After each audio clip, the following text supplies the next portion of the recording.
seja bem-vindo a mais um episódio do Excepcionais.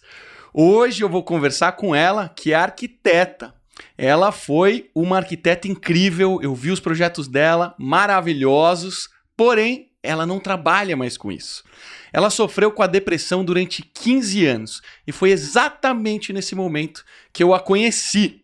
Ela tentou tudo que você pode imaginar. E até que esse dia que a gente foi fazer um curso de hipnose, ela passou por uma terapia, o que a gente chama de terapia com hipnose. E ela viu a vida dela ser completamente transformada.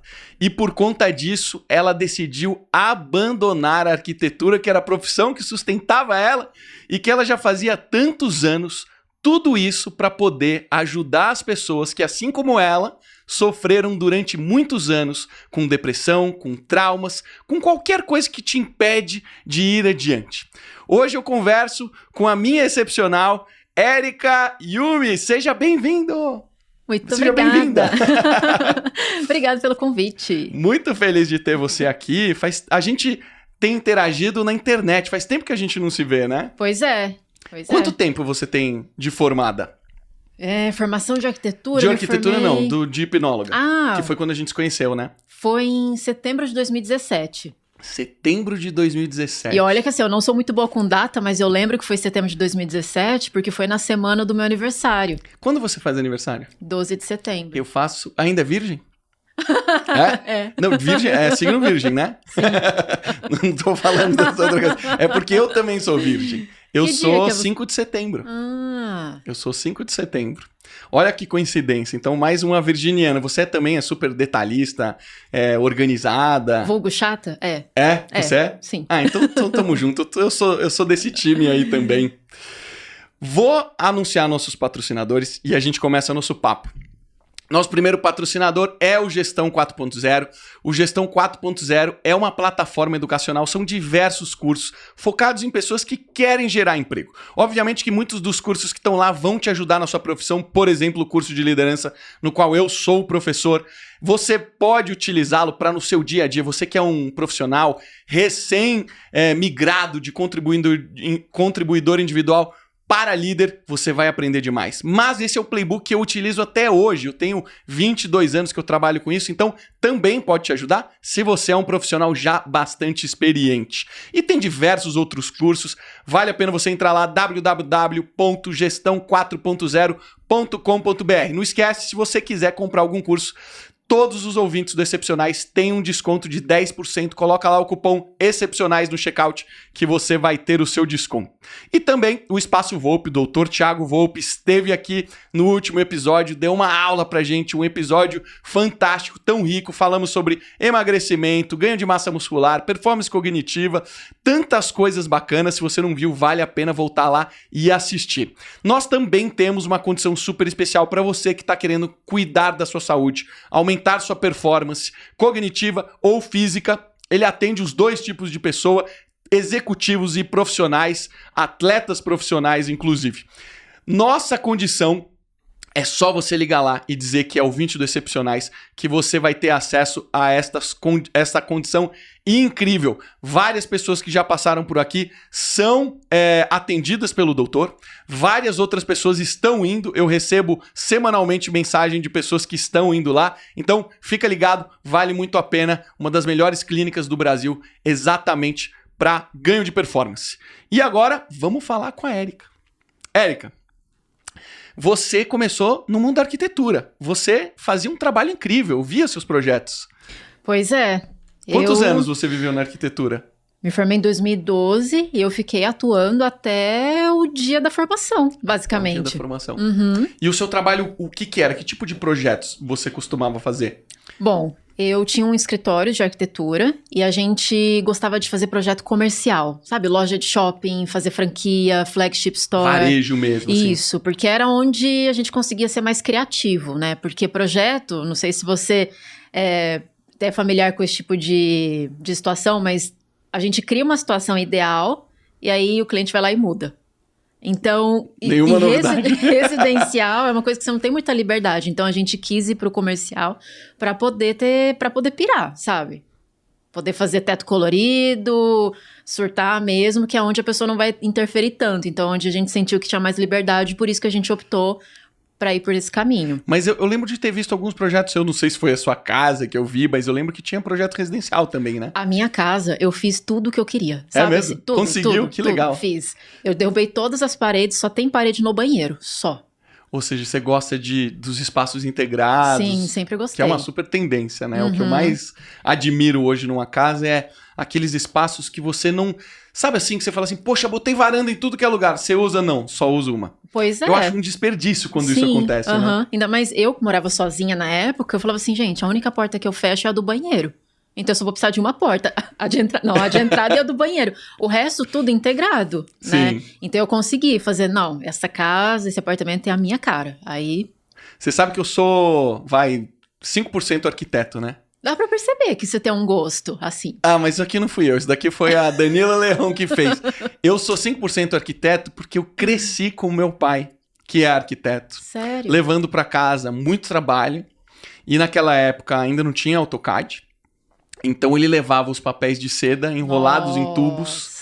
E ele botava numa mesa lá em casa. E eu ficava vendo os projetos com ele. Meu pai tinha uma caligrafia muito linda. Naquela época, o arquiteto usava muito habilidade manual para fazer. Hoje é tudo no computador, né? Hoje nem...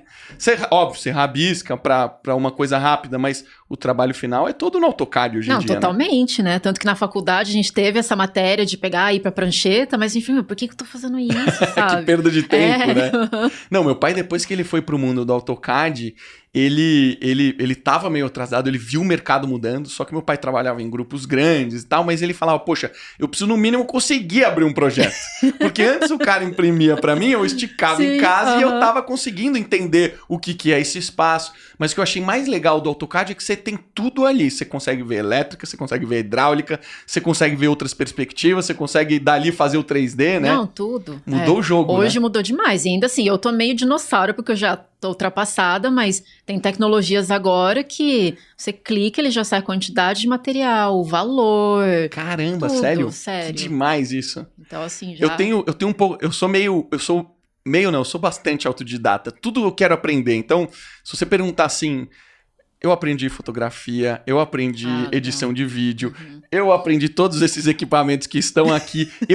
Tipo assim, o Gabriel me ajudou, me apresentou uma pessoa, mas no fim das contas eu fiz na raça, né, Gabriel? Acabei fazendo na raça, eu tive que aprender essas coisas. Então eu fui fazendo o curso. E uma das coisas que eu senti falta, que eu queria, era saber mexer num projeto para eu poder simular as coisas, sabe? As ideias que você tem. Sim. Então logo mais um dia ainda vou pegar algum sketch. Parece que tem uns AutoCADs mais para leigos. SketchUp, que eu vou tentar... você manja, então, né? Eu nunca mexi nele, mas os meus amigos, que são engenheiros de software, assim como eu, mexem nisso. Então o Rodrigo Mamute, que trabalha comigo, ele fez o projeto do escritório dele sozinho no SketchUp. Então a sala que a gente vai montar aqui em São Paulo, eu que fiz. Então esse que é o gostoso, sabe? Você vai lá, mexe e tal. Inclusive, eu escolhi fazer arquitetura por causa do The Sims. É sério? Do joguinho, sério. Você era excelente no The Sims. Não, demais. Eu falei, eu gostando desse negócio aqui de ficar construindo. Falei, acho que eu vou fazer arquitetura. O The Sims eram as cidades, né? Esse é o SimCity. O The Sims é aquele que você simula a vida das pessoas, sabe?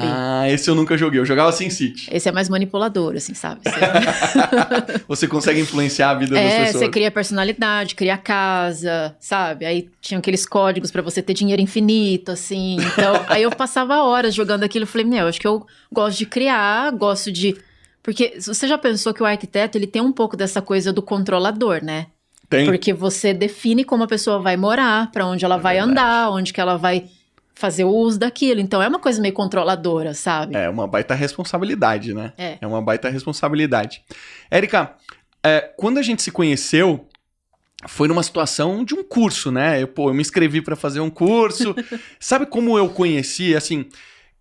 O Pyong tava começando a fazer maior sucesso. Sim. E aí eu falei, cara, não é possível que a hipnose já tá nesse nível. E ele fez uma hipnose que é uma hipnose de palco, digamos assim. A gente chama de hipnose de palco, né?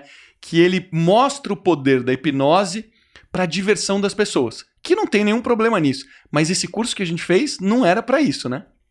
Não, você falou exatamente a mesma forma que eu conheci hipnose. Ah, foi assim? Foi assim. A minha irmã me apresentou um vídeo dele, ela falou assim, olha esse negócio aqui. Eu olhei, eu falei, capaz. Não é possível que Não, eu não acreditei. Só que daí eu falei assim, não, peraí, tem muita gente vendo. Alguma coisa tem que ter.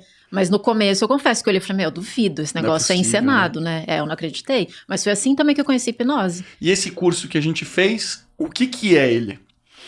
Então, na ocasião, né, vi os vídeos lá, e aí o que me chamou a atenção? A chamada, no final. Isso aqui não é só pra fazer o pessoal ver o artista e comer cebola achando que é maçã, não sei o que e tal. Isso aqui também serve pra tratar coisas como depressão, ansiedade e uma única sessão. Eu falei, não. Super eficiente, né? Eu falei, não, duvido. Eu falei, não é possível. Porque se fosse verdade mesmo, isso seria muito mais divulgado, né? Sei lá. Só que ficou aquela pulguinha atrás da orelha, sabe? Porque eu tinha depressão, vários outros sintomas. Tentei tratar de todas as formas que você imagina. E quando eu falo todas, é todas. Que você já imagina. Você foi médico, psiquiatra, tomou remédio. Benzedeira, tudo que você imagina. Falei assim, Érica, vai não, que conta mais. Benzedeira, o que mais que você tentou? Assim, você começa pelas vias tradicionais, né? Então, quem tem dor de dente vai no dentista. Quem tem não sei o que lá, vai em outro profissional. Eu tinha uma condição de uma questão emocional. Então, você vai no psicólogo, beleza. Cara, não dá pra falar que eu não tentei, porque eu fiz 10 anos de terapia. 10 anos de terapia. 10, assim, trocando de terapeuta de tempos em você foi trocando, não foi sempre o mesmo? Fui porque teve uma que me demitiu. Como é que é isso? Você não tem jeito? Não, foi assim, eu contava a minha história, né, aí você se acostuma com o terapeuta, ela já te conhece, tudo mais, só que assim, vão acontecendo coisas durante a semana, e daí você chega e fala, não, porque aconteceu tal coisa, aí meio que o assunto que você foi já vai ficando pra trás. E aí, toda vez que a gente tocava no assunto que era a minha questão, eu falava assim, cara, eu não aguento mais falar sobre isso, sério. Nem eu aguento mais ouvir a minha própria história. E ela me falava coisas que, assim, racionalmente fazia muito sentido. Do tipo, cara, você tem que deixar isso pra trás, né? Já foi, agora é outra vida. Eu sei, mas cadê o botão que aperta, que faz isso? Não é tão simples assim, né? O botão do perdão. Cadê o botão do perdão, sabe? Esquece isso. Aí um dia ela falou assim, Érica, então não tem mais o que eu posso fazer com você, eu sinto muito. Nossa, nesse dia eu me senti assim. Eu falei, então eu não tenho mais jeito. Então acabou, porque se o profissional da mentalidade tá me dizendo que eu não tenho mais jeito, então já era. Isso foi sua primeira psicóloga? Foi, eu acho que a minha segunda, né? E eu já tinha passado por outra. Aí eu falei, tá. Quando eu fui tentar uma terceira vez, eu falei, tá, eu vou começar tudo de novo. Eu vou contar toda a minha história. Eu falei, meu Deus, é pesado, sabe? né? É muito. É pesado. A gente chega uma hora, cansa, né? Muito. Porque você tá frente a frente com um problema. Eu já fiz terapia. E às vezes realmente você cansa, que você fala assim, cara, não aguento mais. Às vezes você sente, é mais fácil eu desistir, né? Eu não sei se você teve essa sensação. Sim. Fala assim, cara, tá tão difícil que é mais fácil desistir. Eu não quero mais olhar pra esse problema, vira a página e meio que joga pra debaixo do tapete, né? É bem isso. E daí eu começava a achar assim, nossa, eu devo ser muito frescurenta, eu devo ser muito mimizenta, né? Que o pessoal fala assim, porque eu escutava muito assim, pô, Érica, você teve a oportunidade de estudar nas melhores escolas, você tem pai, tem mãe, tem teto, tem comida, tem saúde, tem gente que tá embaixo da ponte, não tem a metade do que você tem, ia dar tudo pra ter sua vida e você tá reclamando? Aí eu falava, putz, cara, é verdade, sabe? Mas aí vem mais pressão ainda, pior. Né? Não ajuda nada, né? É pior.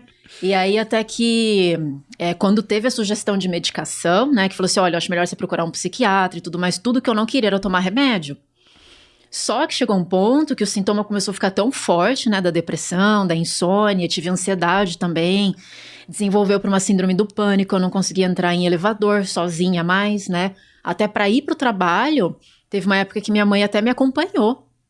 Né? Então você eu falei tava com uma síndrome do pânico braba, né? Isso é a síndrome do pânico. Cara, você não horrível. consegue exercer suas atividades básicas, né? É horrível. E assim, não sei se você já teve período de insônia, ou pelo menos, acho que todo mundo, né? Já teve uma noite que não conseguiu dormir.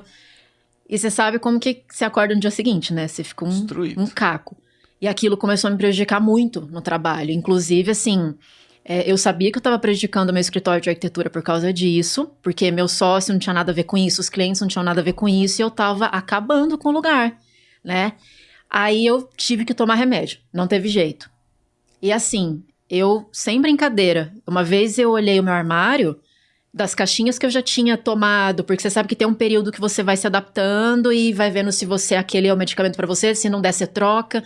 Nesse troca-troca todo, eu já cheguei a ter 25 tipos de remédios assim no meu armário. Porque não é tão fácil do médico entender qual que é a dose, cada pessoa é única, né? Então leva um tempo. E não é que você testa isso em questão de dias, né? Você precisa tomar meses. Aí depois você fala, putz, ainda não tá funcionando. Puta, vamos tentar outro, né? Porque tem os efeitos colaterais. Às vezes você fica muito letárgica, às vezes você fica muito excited, né? Muito animada. E assim, um dos efeitos que eu não gostava é que, exatamente isso que você falou da letargia. Tá, tinha um que assim, beleza, não tô mais triste, mas também não sentia mais nada.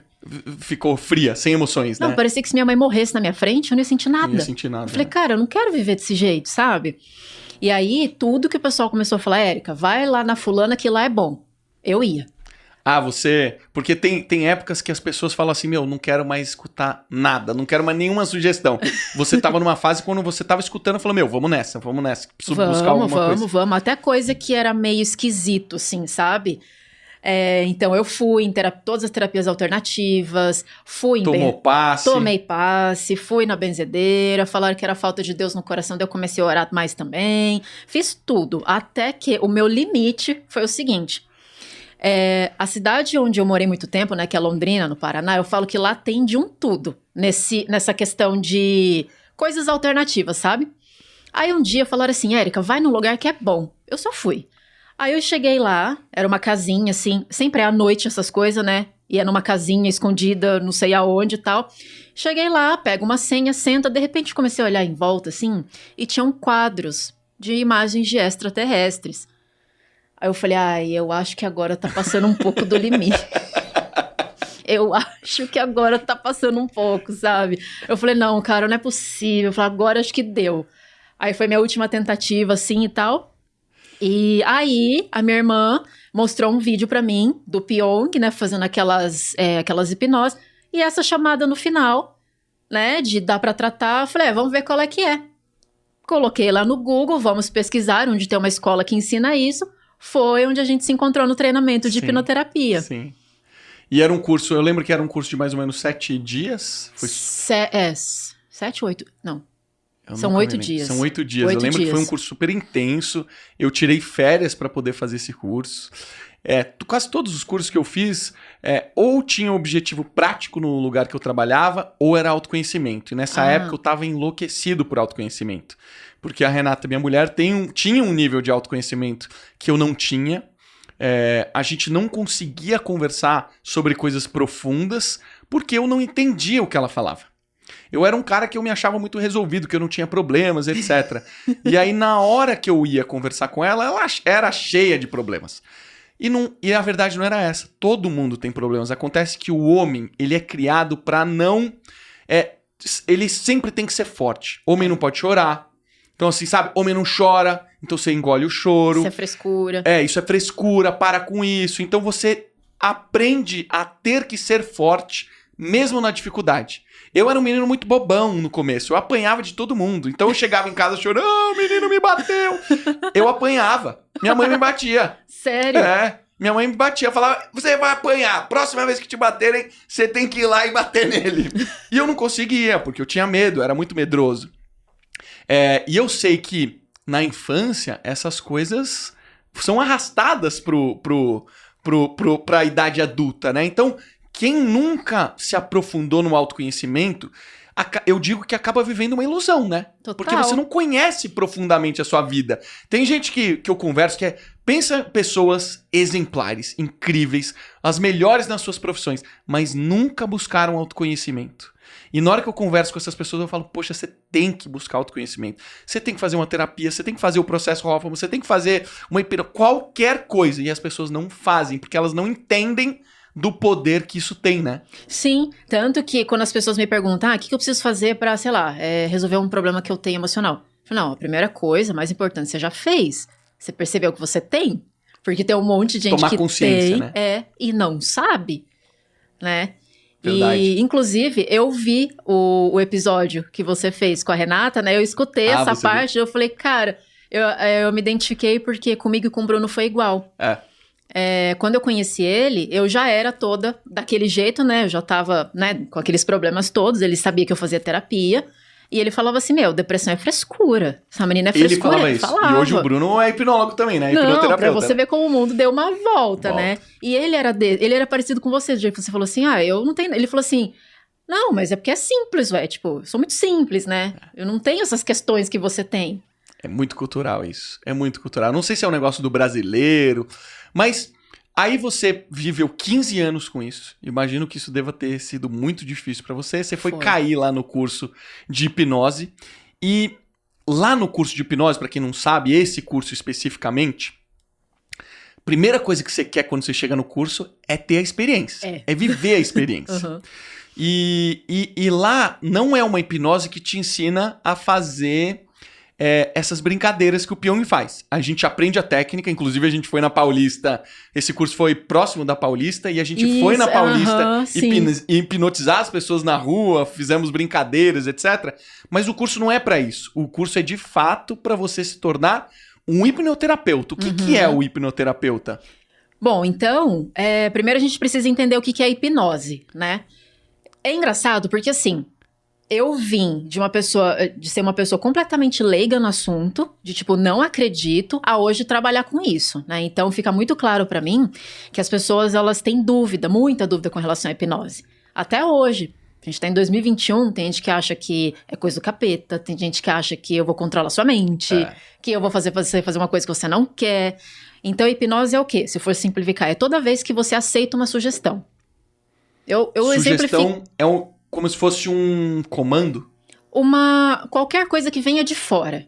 Pode vir de qualquer maneira. Por exemplo, o simples fato de você estar assistindo um filme e você se emociona com a história, você se assusta, racionalmente você sabe que, é mentira, eles estão fingindo. Mas então por que você está emocionado? Porque você aceitou a sugestão do filme. Então só isso já é hipnose. Então eu uso esse exemplo e falo assim, toda vez que você aceitou uma sugestão, você foi hipnotizado. Acabou. Aí eu pergunto pra pessoa, você dormiu? Não. Você foi pra algum lugar? Também não. Você ficou preso? Não também. Então é só isso. Então se a gente entende que hipnose é isso, o que é a hipnoterapia? Nada mais é do que uma terapia, um processo terapêutico, só que ela usa hipnose como ferramenta, né? Então, ou seja, você vai guiar um processo terapêutico onde eu vou ter vários elementos que vão ajudar a pessoa a aceitar sugestões. Tá. Tem como você explicar como funciona a nossa mente? Eu acho que o modelo da mente pode ser muito legal. Porque a nossa mente, gente, ela é incrível. E a hipnose criou uma analogia para explicar como exatamente ela funciona. Óbvio que se você for para psiquiatria, se você for estudar psicologia, você vai ter uma explicação muito parecida com os termos de cada caso, né? Mas a hipnose, eu acho que ela explica de um jeito tão claro que fica fácil das pessoas entenderem como funciona, né? E o jeito que a gente entendeu, inclusive esse pra mim foi o ponto alto, né, do nosso treinamento, porque conforme o instrutor foi explicando, eu fui fazendo uma cara assim, falei, não acredito que era isso. Não é possível, né? Falei, como que ninguém me contou isso antes? Tanto que hoje eu falo muito que se a gente tivesse aprendido aquilo quando a gente era criança, a nossa vida teria sido completamente diferente. Então eu acho que entender como a mente funciona é fundamental. É tão importante quanto saber ler, saber escrever e tudo mais, porque é o manual da tua mente, né? Então, assim como você falou, cada linha terapêutica vai ter uma terminologia, mas no final das contas, acho que tá todo mundo falando da mesma coisa, de um jeitinho um pouco diferente, né? Então, dentro do que a gente estuda, a gente fala da mente trina, né? Porque cérebro é massa cinzenta. Mente é a abstração, é o que você não vê, o que você não toca, é subjetivo. Então, a gente fala que a nossa mente é dividida em 3 partes. Consciente, subconsciente e inconsciente. Eu gosto de falar do consciente assim... consciente é como se fosse a nossa advogada, sabe? Ela vive defendendo a gente de tudo. Então, por exemplo, você é casado com a Renata, né? Fala pra mim 3 motivos que fizeram você escolher ela especificamente pra se casar. Linda. Deliciosa. Deliciosa. Muito inteligente. Ainda tem mais uns 10 aqui se precisar falar. Entendi, mas então essas 3 coisas são importantes pra você, certo? São muito importantes. Ok, então eu te fiz uma pergunta e você respondeu, você justificou. Sim. E aí o que acontece? A gente começa a perceber que essa mente consciente, que a gente acha que a gente é super racional, super lógico e analítico, a gente usa muito pouco dela. Por quê? Porque no planeta hoje já tem, sei lá, a gente tá beirando o quê? Passou de 8 bilhões de pessoas, uma coisa assim? Isso. Dessas 8 bilhões de pessoas, vamos separar o universo das mulheres. Todas as que você poderia achar lindas, deliciosas e super inteligentes. Ia sobrar muitas, concorda? Muitas. Olha pra todas, Marcelo. Mentira, só sobra uma, que é a Renata. Foi uma brincadeira. Imagina que você olha pra todas essas mulheres que têm essas características. Você se casaria com todas? Não. Então tá. Aí vamos supor que não, porque deve ter mais alguma coisa que é importante, né? O que mais que é importante pra você? Você precisa admirar a pessoa, você precisa conviver com a pessoa para ver se vocês conseguem brigar e ainda continuar se amando, se vocês compartilham valores. Valores, né? Valores são super importantes. Objetivos, né? Você tá construindo uma vida junto. Se a gente não gostar das mesmas coisas, né? Pô, a Renata é maluca por bichos. A nossa casa já é um zoológico. Se eu não gostasse de bicho, a gente nunca ia viver junto e ela ia continuar sendo linda, inteligente, né? Aí você vai vendo que vão tendo outras justificativas, né? Então tá. Então vamos supor que todas essas mulheres, das lindas, deliciosas e super inteligentes, tem aquelas que amam animais e têm os mesmos valores que você. Vai tirar algumas, mas ainda vai sobrar muitas. Uhum. Aí você já começa a entender isso aqui, porque a gente pode ir até o infinito te perguntando coisa, e você vai perceber que o que fez você escolher ela pra ser sua parceira não foram essas 3 coisas. Isso foi uma escolha subconsciente, mas você precisa de uma justificativa. Ou seja, o porquê da gente acha que faz as coisas que a gente faz não é o porquê de verdade. Entendi. E é engraçado porque uma vez na turma, eu tava dando treinamento de hipnoterapia e eu fiz essa pergunta, né? Quem aqui é casado e tal? Aí eu perguntei pra uma mulher, falei, fala pra mim, né, 2 ou 3 motivos que fizeram você escolher teu marido. Ela, então, na época... sabe, tipo, na época, né? Mas hoje já não é mais isso, enfim... Então, o que acontece? O fato da gente acreditar muito nessa mente racional faz com que a gente se engane muito. Porque, por exemplo, se você perguntar pra alguém, cara, por que você fuma? Ele vai falar assim, porque me acalma. Por que você não consegue perder peso? Porque minha família inteira é gordinha. Justificando, mas não é isso, nem de perto. Então, essa é a mente consciente. E quando a gente fala de mente subconsciente, a própria palavra já tá falando, né? Sub, abaixo da consciência, ou seja, tá abaixo do que você tem ciência. E é muito bizarro quando a gente começa a perceber que mais de 90% do nosso conteúdo mental, a gente não tem ciência. Porque está no subconsciente. Exatamente. A gente acha que sabe, mas a gente não sabe. E quem comanda as nossas decisões é essa mente subconsciente. E essa mente subconsciente ela é altamente emocional. Por isso que eu falo, nós somos seres emocionais que têm lapsos de racionalidade. Porque se a gente fosse racional de verdade, a gente nunca teria problema. Nunca. Simples assim. Porque seria quase que lógica, né? Que nem você tá falando assim, por que isso? Por causa disso. A gente tem a resposta pra tudo, né? Mas Exato. Existe algo ali por detrás que não é tão simples assim, né? Sim. Aí uma vez eu tava conversando com uma pessoa que ele tava batendo. Ele falou, não, eu sou racional. Todas as decisões que eu tomo são com base na lógica e no raciocínio. Eu sou assim, eu sou zero emoção. Fiz essa pergunta pra ele, né? Por que você casou com ela? Ele falou, por causa disso. Eu falei, então, se foi por causa disso, você pode encontrar qualquer uma aí na rua. Opa! E casa com ela dele. Ué, não, por quê? Entende? Né? Então, essa mente subconsciente, que é quem a gente é, eu falo que lá tá a programação de tudo que você é hoje. E qual que é o detalhe? Essa mente, ela tem função de proteção. Porque qual que é o objetivo da nossa mente? Manter a gente vivo, né? A gente precisa sobreviver com o mínimo de energia e reproduzir. É pra isso. Só que como que ela protege? Ela protege através de sintoma, porque não tem uma boca que sai e fala com você, né, para se comunicar. Então, a única estratégia que a mente encontrou para se comunicar com você é através dos sintomas. E aí, o que é sintoma? É tudo que você sente, não importa se é emocional, se é físico. E às vezes, quando eu falo assim, olha, pra hipnoterapia, tanto faz o nome do sintoma. Érica, mas e diabetes? Não é sintoma? Mas e dor de cabeça? Mas e ansiedade? Tudo que você sente é um sintoma e tem uma causa. E é uma forma da tua mente te proteger. Essa foi a parte que me pegou no treinamento, porque eu falei assim, não faz o menor sentido, porque como é que a minha mente tá querendo me proteger com a depressão, que tá me fazendo mal pra caramba, né? Isso não tem lógica. Justamente ela não tem lógica porque a gente é comandado por uma mente que não pensa. Ela não tem lógica nenhuma. E aí, a analogia que eu faço é assim, faz de conta que o subconsciente é uma mãe super protetora, você é o filho único dela e o objetivo da vida dela é manter você vivo, custe o que custar, mesmo que você não goste. Porque é ou não é que a mãe, ela vai proteger o filho mesmo que ela faça alguma coisa que ele não queira. Se ela acha que é pro bem, ela não vai parar. E outra coisa, se você estiver protegendo teu filho e alguém entrar no meio, o que que acontece? Ela vai pra cima mais forte ainda. Opa, furiosa. Por isso que bater no sintoma não adianta, né? Então, assim, claro que medicamento é necessário em vários casos, sim. Mas essa sentença de você vai ter que passar o resto da tua vida tomando remédio, isso aqui não tem cura, isso aqui não tem jeito, você nasceu assim, você vai morrer assim, eu acho uma das sentenças mais cruéis que pode se dar pra uma pessoa, que foi o que eu ouvi.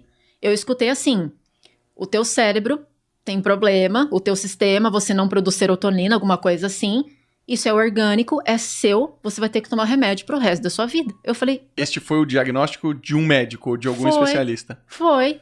Fora que uma vez também eu fui num outro psiquiatra e ele, assim, eu entrei, aí ele ficou olhando pro computador dele e ele foi só fazendo umas perguntas pra mim. Uma delas era assim, com qual frequência você fica triste? Eu falei assim, meio que todos os dias. Tá. Quantas vezes por semana você pensa em se matar? Eu falei, é assim? Aí eu respondi, aí ele imprimiu, eu falei, tá, pronto, isso aqui é o teu remédio. Sério? Falei, é assim, sabe? Baseado em quantas vezes por semana eu penso em me matar, nossa. Então, quando eu falo isso para as pessoas, olha, o teu sintoma, por mais que você não goste dele, tá aí com a melhor das intenções. Por quê? Por exemplo, o meu caso, né? O que aconteceu comigo? Quando eu era pequenininha, a gente vai para a primeira série lá com 5 ou 6 aninhos, né? Fui para a primeira série e, assim, você chega lá, você vai querer fazer amigos e tudo mais, e eu comecei a passar por bullying. E foi gradativo, assim, sabe? Foi primeiro, eu pego uma coisa minha, depois pego o lanche o dinheiro do lanche, depois manda eu fazer uma coisa, depois manda eu fazer a tarefa, depois manda eu carregar a mochila. E foi aumentando, até que eu fiquei lá, acho que dos 5, 6 aninhos até mais ou menos uns 11. Quando eu não aguentei mais passar por aquelas situações, que foram situações humilhantes mesmo. Chegou no ponto, assim, que eu não aguentei, do tipo, chegar numa situação de eu estar no pátio do colégio, e essa pessoa que fazia bullying comigo pediu pra turminha ali que tava em volta, fica em volta da Érica, cospe nela, pega as coisas dela, até que eu não aguentei mais, falei, mãe, quero mudar de colégio.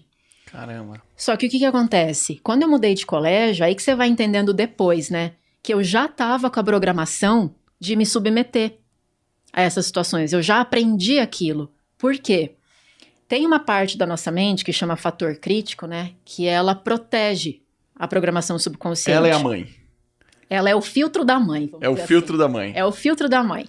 Eu falo que, assim, quando a gente não nasce com o cérebro pronto, né? Tanto que a gente fica com a moleira aberta por um tempo para dar espaço para a última parte do nosso cérebro se formar, que é justamente o que equivale a esse filtro. E o que esse filtro faz? Até mais ou menos uns 7 ou 8 anos de idade, aí varia de acordo com a maturidade de cada um, mas é mais ou menos isso. Então imagina lá, 8 anos de idade. É o tempo que a gente tem para se programar. Então, tudo que você escuta, tudo que você passa, tudo que você aprende, entra na tua mente, você não tem escolha sobre isso. É por isso que 100% dos casos que eu atendo, quando você vai buscar a causa do sintoma, tá na primeira infância. Quando é a primeira infância? Até mais ou menos uns 8, 9 anos. Do 0 aos 8, 9 anos de idade. Eu te diria que do menos 0, porque desde a barriga da mãe. Desde a barriga da mãe, né? Isso porque influencia, né? A partir do 3º ou 4º mês de gestação, o feto já começa a ter a formação do tronco cerebral, então ele já começa a ter percepções. Aí os pais falam assim, mas a criança não tá entendendo o que eu tô falando. Não é entender, mas ela já tá sentindo aquele momento, né? Então, desde a barriga da mãe até uns 8 anos de idade, você tem esse intervalo para definir o adulto que você vai ser. E aí, então, o que acontece? Eu fui mudando de colégio sucessivamente e eu continuei passando por essas situações. Eu falava, caramba... Mesmo em outros colégios. Mesmo em outros colégios. Ou e seja, hoje eu entendo. Você já estava programada, você já estava aberta para aquilo acontecer e quando aconteceu... Exato. Tipo assim, era mais do mesmo. Simplesmente você aceitou. Sim. E aí, o que acontece? O que a mente subconsciente faz, né? Então tá, eu preciso proteger a Érica. O que ela fez? Entendi. Toda vez que ela sai de casa, vê pessoas e ela se machuca, eu não tô gostando disso. Por quê? A gente aprende por 2 vias, né? Ou por repetição, ou por um alto impacto emocional. No meu caso, acho que foram os 2, né? Foi todo dia e com impacto emocional. E aí, o que acontece? O que eu vou fazer para ela nunca mais passar por isso? Se ela tiver depressão, ela não vai querer sair de casa. Porque deprimido é assim, né? Não quer fazer nada, não sai de casa, não levanta da cama. E se ela não sair de casa, ela não vai ver pessoas. Se ela não ver pessoas... Não vai ter sofrimento. Protegida. Então é mais ou menos assim que ela funciona, sabe? Ela não tem lógica. Mas a partir do momento que ela vê que essa estratégia dá certo, aí que o sintoma vai ficar de vez mesmo. Aí você, só pra gente recapitular então. Então, a mente são 3 camadas. Consciente, que é o que a gente tá fazendo aqui agora. Estamos conversando conscientemente. O subconsciente, que é onde fica instalado quem de fato nós somos. Sim. E o inconsciente. Inconsciente, eu acho legal porque assim... O inconsciente equivale ao cérebro reptiliano, né? Que é dos nossos instintos. Então é luta, fuga e congelamento, tá ali. Esse cérebro foi o primeiro que a gente teve, né? Enquanto espécie. E o que acontece? Se ele é o mais velho, ele tem prioridade, né? Então com a gente sempre vai ser instinto primeiro. Por isso que eu falo, a gente é bicho. A gente é bicho achando que só porque a gente raciocina, a gente é melhor do que os outros, enfim. E o que essa mente faz? Ela é responsável pela nossa sobrevivência na essência. Sobreviver mesmo, assim, necessidade fisiológica, né, reprodução e tudo mais. E ela também é responsável pelo sistema imune. E se é um sistema nervoso autônomo, também respiração, batimento cardíaco, tudo mais. E quando eu entendi essa parte do sistema imune, o que isso está ligado com o que a gente está falando? Hoje em dia tem muitas pessoas que têm doenças crônicas. Que é o que minha empresa faz. E tem muito eu já ia falar, as doenças autoimunes. Sim, doença crônica. E se você perceber, na natureza, quando eu falo natureza, pensa em selva, né? Não esses bichos que convivem com a gente, mas selva, a gente nunca vai ouvir falar de uma zebra diabética, de um leão com fibromialgia, que tem taquicardia e não dorme à noite, de um inseto obeso. Não tem essas disfunções na natureza. Por quê? Porque não ia ser interessante para a vida no planeta se fosse natural, porque já ia ter acabado com tudo. Então, por que a gente fica doente cronicamente e os animais não? Porque a gente tem uma coisa que eu falo, que o ser humano ele é uma máquina de dar significado para as coisas, né? Então, por exemplo, assim... Conscientemente. Conscientemente. Porque, olha só, imagina a pior das hipóteses para uma zebra, que seria o quê? Morrer comida por uma leoa, né? A pior das hipóteses. E é um perigo real. Se ela conseguir fugir, imagina que ela tá lá correndo, conseguiu fugir. Tá, o que acontece depois com ela? Leão foi embora, tá, beleza. Vida que segue, né? Ela não vai voltar pra casa, não sei pra onde ela volta, mas pra casa pra dela. Pra árvore, assim, pro riacho que ela gosta. Pra casa dela e ficar assim, ai meu Deus do céu, por que tinha que ser comigo? Tinha tantas. Nossa, que vergonha, agora esse arranhão que ela deixou aqui vai me fazer passar vergonha amanhã. Eu não vou nem dormir por causa disso, que ódio dessa leão. E se ela aparecer amanhã, ela vai ver só. Ela não dá significado, ela nem vai ter raiva, né? Ou seja, passou, acabou. E como que a gente é? Eu falo, olha só, ela passou por um perigo real, né? Ela ia morrer. A gente é assim, ó. Tá, manda o WhatsApp pra algum amigo seu e ele fica 3 dias sem te responder. O que você já começa a... Aconteceu alguma coisa, tá bravo comigo, tá chateado, já começamos a dar significado, né? E normalmente é coisa boa ou coisa ruim? Acho que a maioria das vezes coisas ruins, né? Você percebe que quando você não sabe o que tá acontecendo e você começa... Normalmente é ruim? É. Ou seja, você já tá dando significado. Deve estar bravo comigo, eu falei alguma coisa, eu não sei o quê. E o que acontece? A nossa mente ela tem uma característica, ela não sabe diferenciar o real do imaginário. Tanto que, por exemplo, assim, se você vai conversar com uma pessoa que, sei lá, que tem fobia de sangue, medo de agulha, só de você falar pra ela, ó, amanhã você vai ter que ir lá tirar sangue, ela já não começa... Já sente, né? Já sente. Por quê? Só de pensar, ela imagina, e pro cérebro é real. E por que o cérebro faz isso? Porque não dá tempo de ficar analisando se é ou não verdade. Se você tá em perigo, você só tem que reagir. Porque se você ficar pensando, ah, meu Deus, o leão, vamos ver, já vi no Discovery Channel que ele come carne. Opa, eu tenho carne. Morreu. Acabou. Né? Então você tem que reagir, não importa se é real ou não. E aí o que acontece? Imagina, tudo que a gente vai carregando durante a vida inteira, você vai dando significado, vai dando significado. O perigo não é mais real. Por exemplo, a menina que fez isso comigo não existe mais. Mas até que eu não ressignifiquei isso, pra minha mente ela ainda existia. Porque se eu pensava nela todo dia, eu basicamente ia dormir com ela, né? levando ela nas minhas costas. Então eu preciso me defender, eu preciso me defender, eu preciso me defender. E o que acontece? Quando você ativa muito essa mente, a prioridade é a sobrevivência, o que acontece?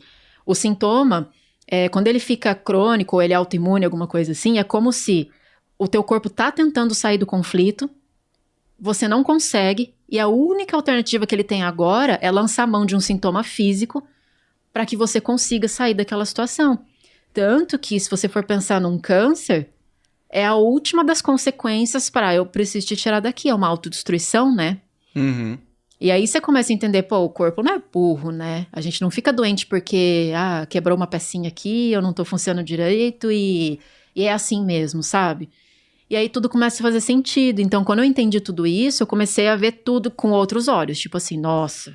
Você sabe que eu só fui entender agora em relação à mente inconsciente e o sistema imunológico com você falando. Porque eu custava entender um pouco o que exatamente acontecia para, às vezes, a imunidade da pessoa baixar, ela ter eventos de reação tipo asma, né? Que são eventos que... E a hipnose, ela diz uma coisa, né? Não sei se você ainda acredita nisso. Que se você não nasceu com esse sintoma, ele não te pertence. Você acredita nisso ainda? Sim, mas agora tem uns adendos, né? Porque depois eu comecei também a estudar nova medicina germânica, com o nosso instrutor, né? O Dr. Carlos, e constelação sistêmica. Legal. Então, agora também abre-se uma possibilidade de ser antes, né? Vamos dizer assim, do teu sistema, da tua família, dos seus avós, enfim. Hereditário, você disse? Hereditário, né? Aí, inclusive, quando a gente fala de doença genética, tem gente que fala assim, porque eu tenho problema de coração, porque meu pai teve, meu avô infartou, então é de família. Só que o gene e a condição física, ela precisa de uma emoção para ser ativada. Então, ele teria que olhar assim, o que eu sinto e do jeito que eu me comporto, que meu pai também sentia, que meu avô também sentia, né?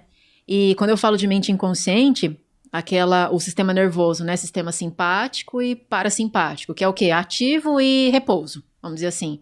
O que acontece na doença crônica?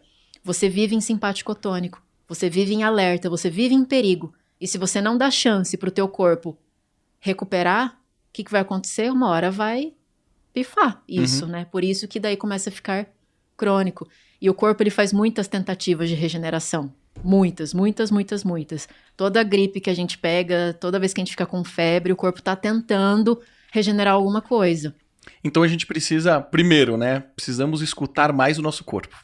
Muito. A gente precisa aprender a ler os nossos sintomas e entender que aquilo não é um efeito por acaso. Aquilo ali provavelmente tem alguma explicação que você precisa entender e descobrir o que é, né? Sim.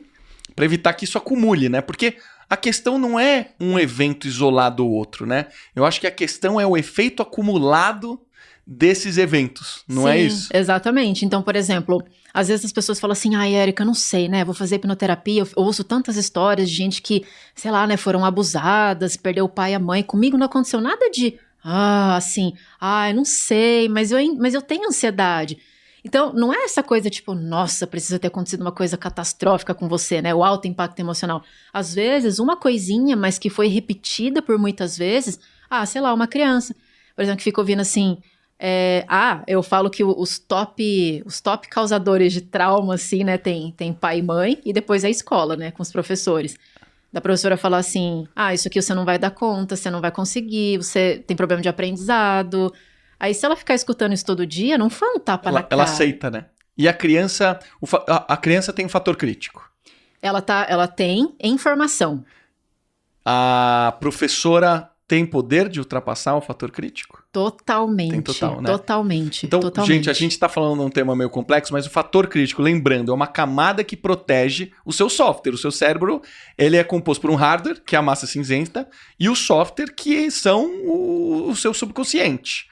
Os aplicativos lá.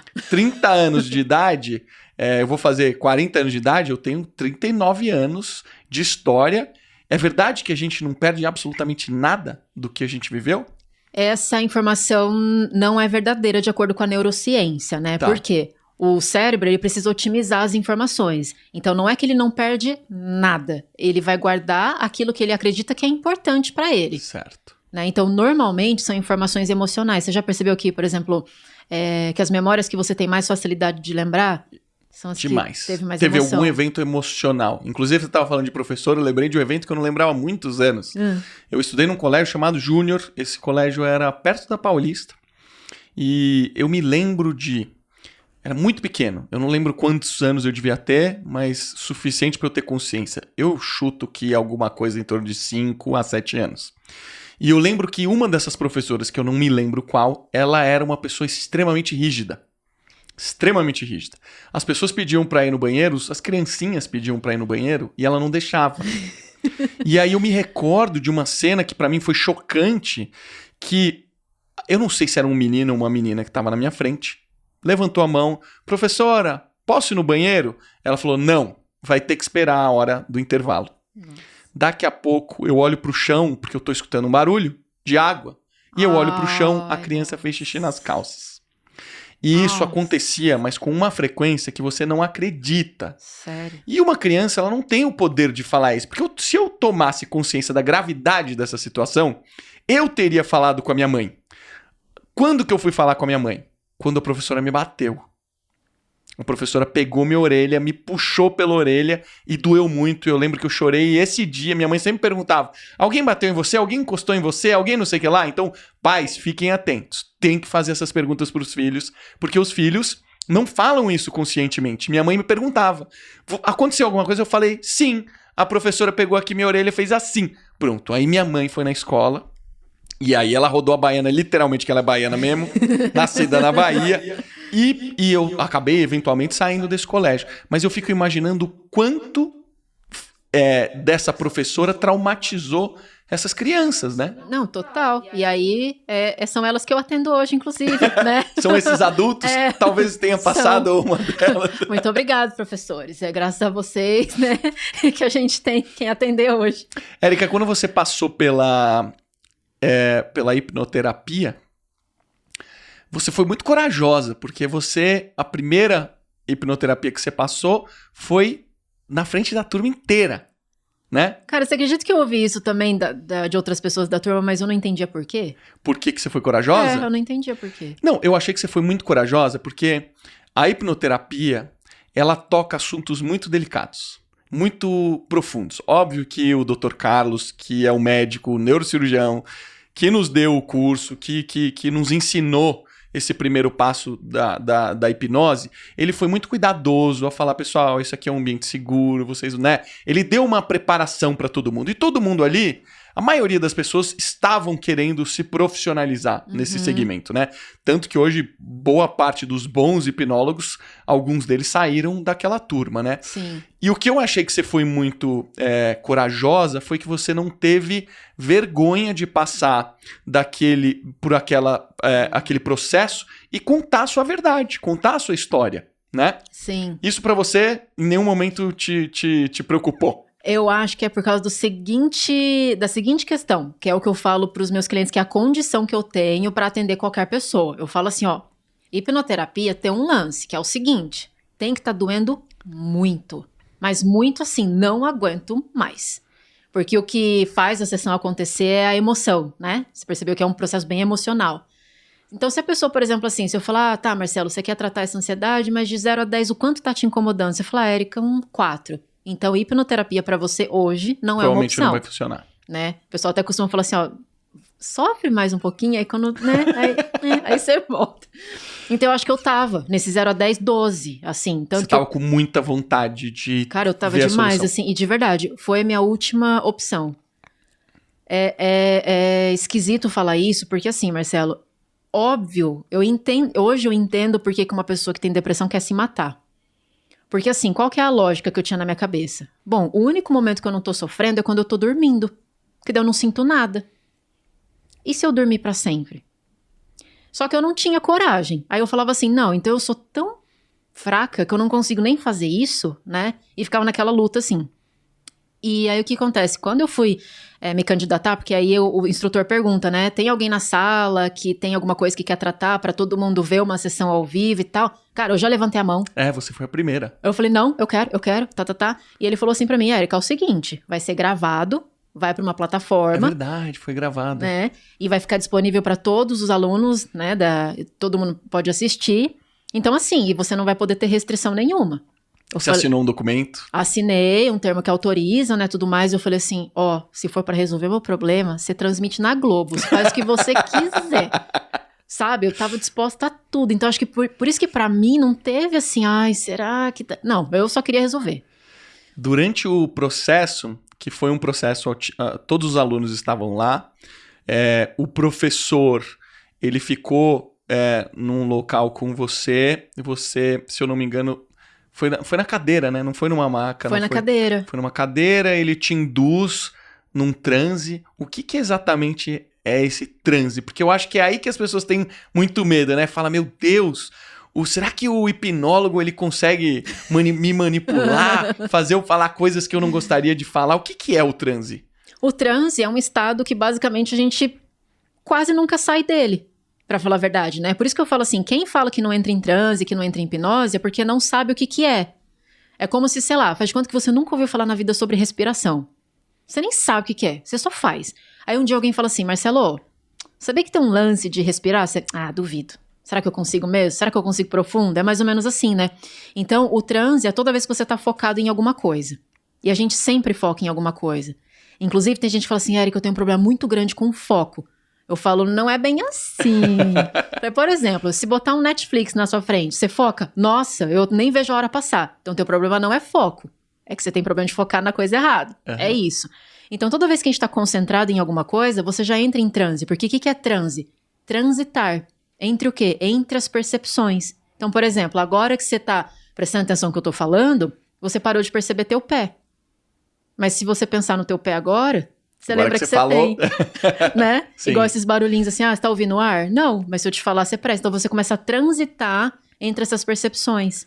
Isso é transe. Agora, quando eu tô voltando do trabalho, cansado, cabeça funcionou o dia inteiro, aquele estágio de estafa mental, eu já sei o caminho, eu já tô acostumado a dirigir. Às vezes eu chego em casa e nem percebi, falei, meu Deus, não sei nem como é que eu cheguei aqui. É como se você pulasse de um segundo e no outro você já estava em casa. Uhum. Isso é transe? Isso é transe. Por quê? Você estava com foco em outra coisa. Para você, como o caminho é automático, porque eu falo, né? A mente ela vai fazer tudo com o mínimo de energia. Então, tudo aquilo que você já sabe fazer, ela vai automatizar.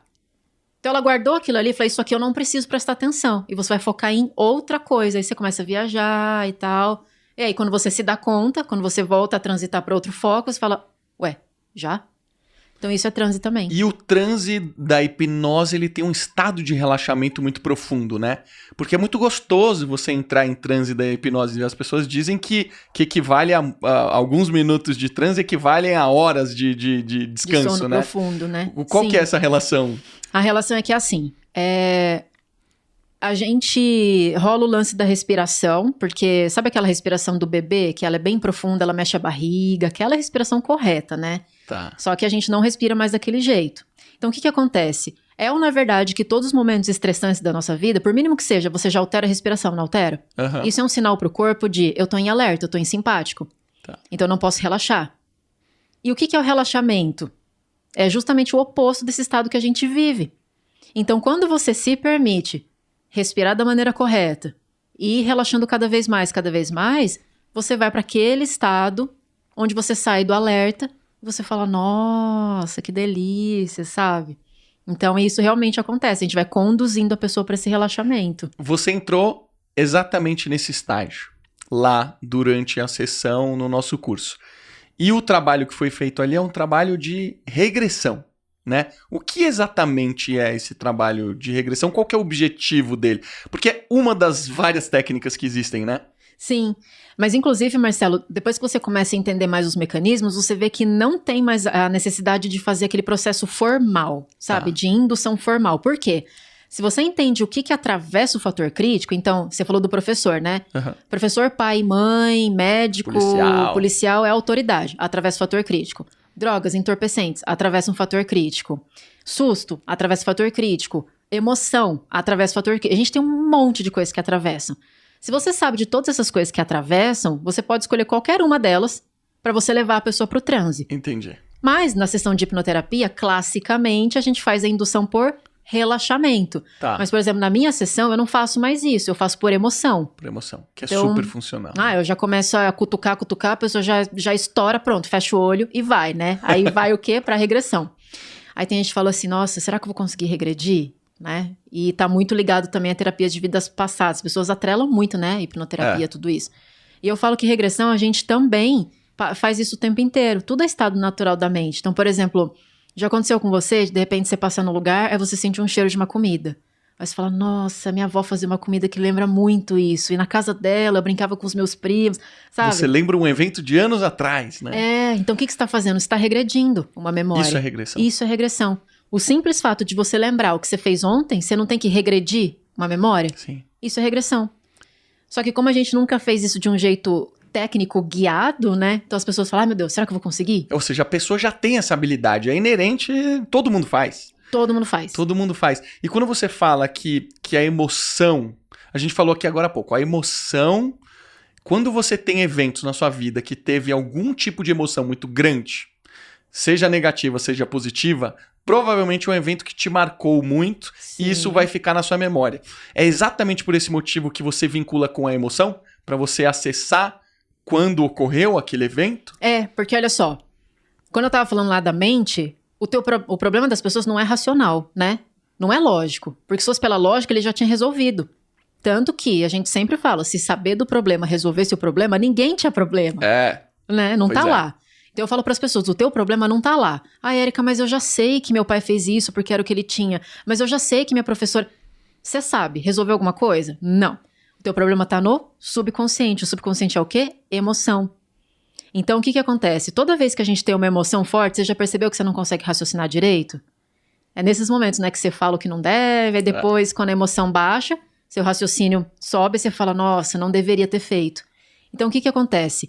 Se eu tô subindo a emoção, você não consegue pensar direito e ela te leva direto pro momento em que você aprendeu a sentir isso. Entendi. Tanto que eu falo assim, gente, depois que eu entendi isso, hoje quando eu vejo pessoas brigando na rua, sabe? Outro dia eu olhei uma cena assim, tinha um cara, deu um totozinho no carro, né? O da frente já saiu nervoso, Furioso. assim. Eu falei, esse é o momento. É ali, eu vou perguntar pra ele, quando foi a primeira vez que você sentiu isso?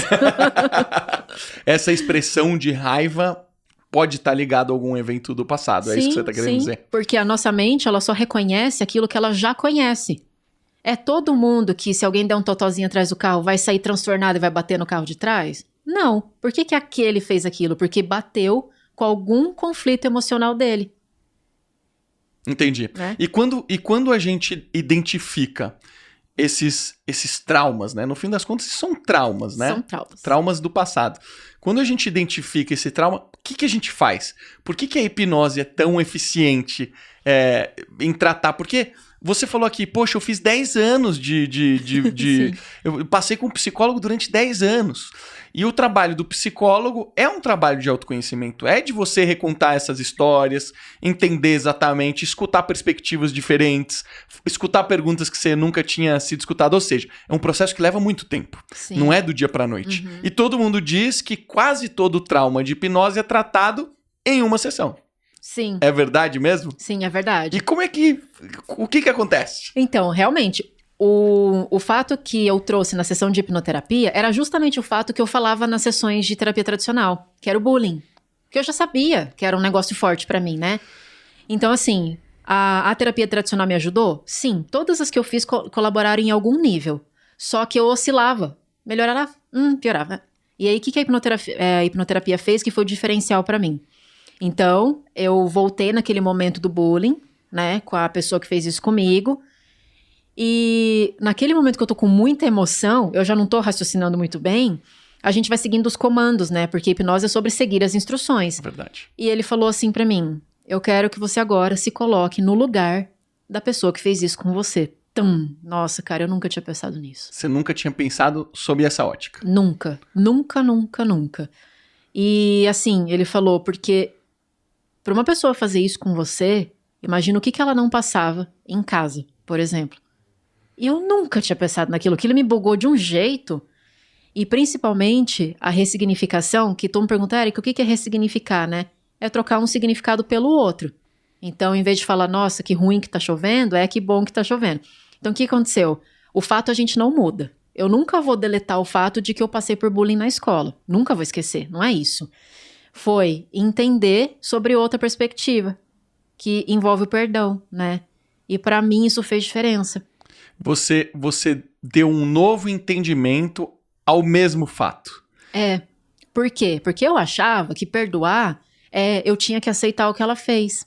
Eu tinha que ser amiga dela.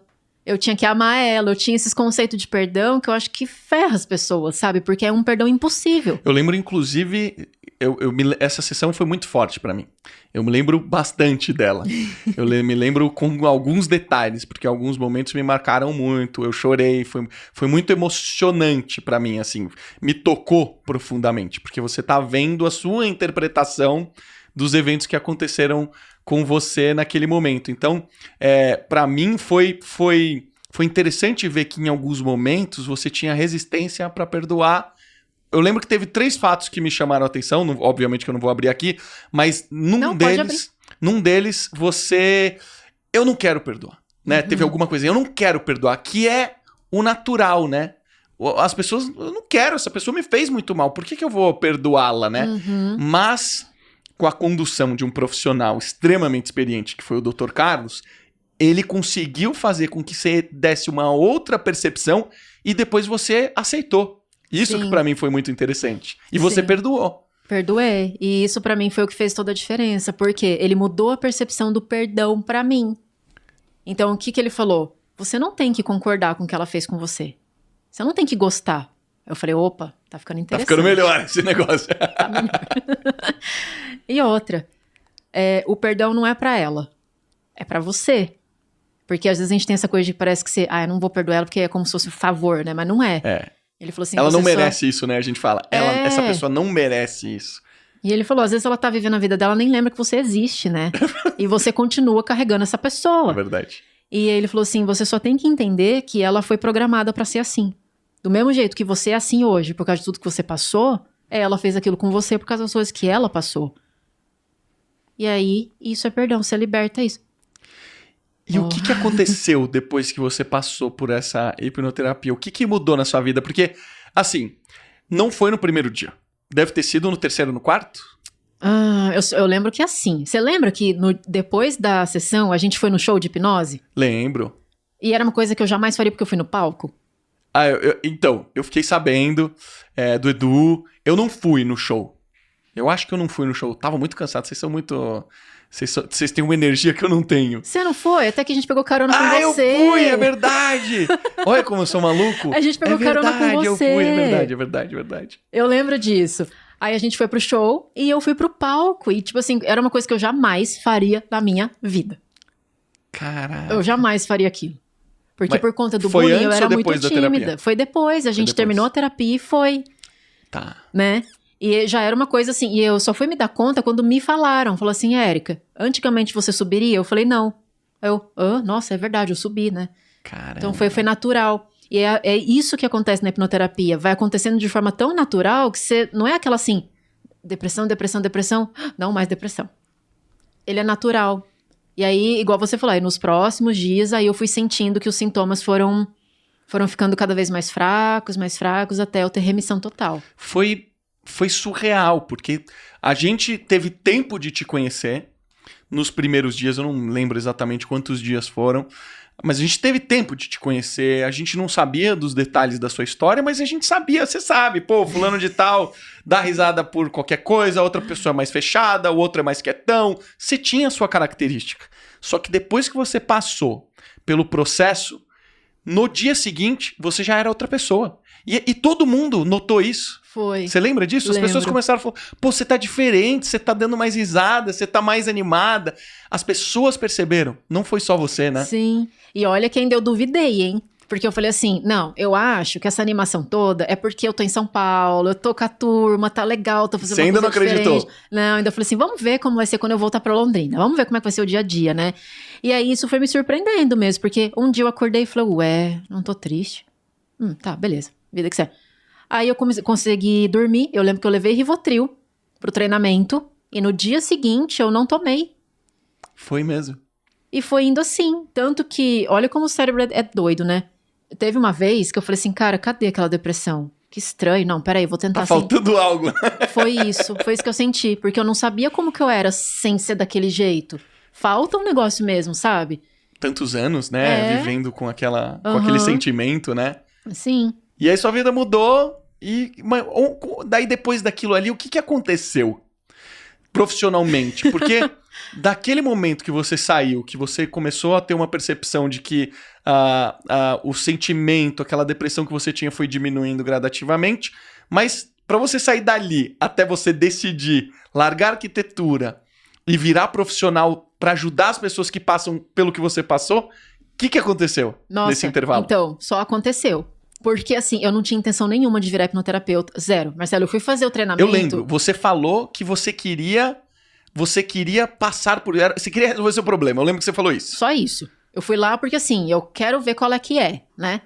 Eu só queria isso. Eu não tinha intenção nenhuma de atender, muito menos de ensinar isso depois. Zero. O que aconteceu? Eu já tava meio infeliz com a arquitetura. Tipo, meio que deu o que tinha que dar, beleza. Aí eu falei assim, vamos ver se funciona mesmo esse negócio com outras pessoas.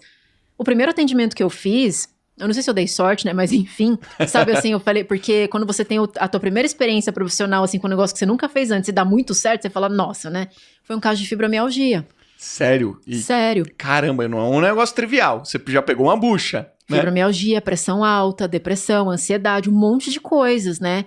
Eu fiz um atendimento e depois ela começou a me mandar mensagem, falou, Érica, as dores sumiram. Érica, minha pressão tá baixando, eu tô com pressão de mocinha de novo e não sei o quê. Érica, eu não tô mais triste. Eu falei, caramba, esse negócio funciona mesmo, então. Caramba, é bom, hein? Aí eu comecei a atender, até que assim, eu fiz transição de carreira muito rápido. E eu virei mesmo. Tem gente que falou assim, você começou a fazer um pouquinho aqui, um pouquinho... Não. Você entrou de cabeça. Eu entrei de cabeça.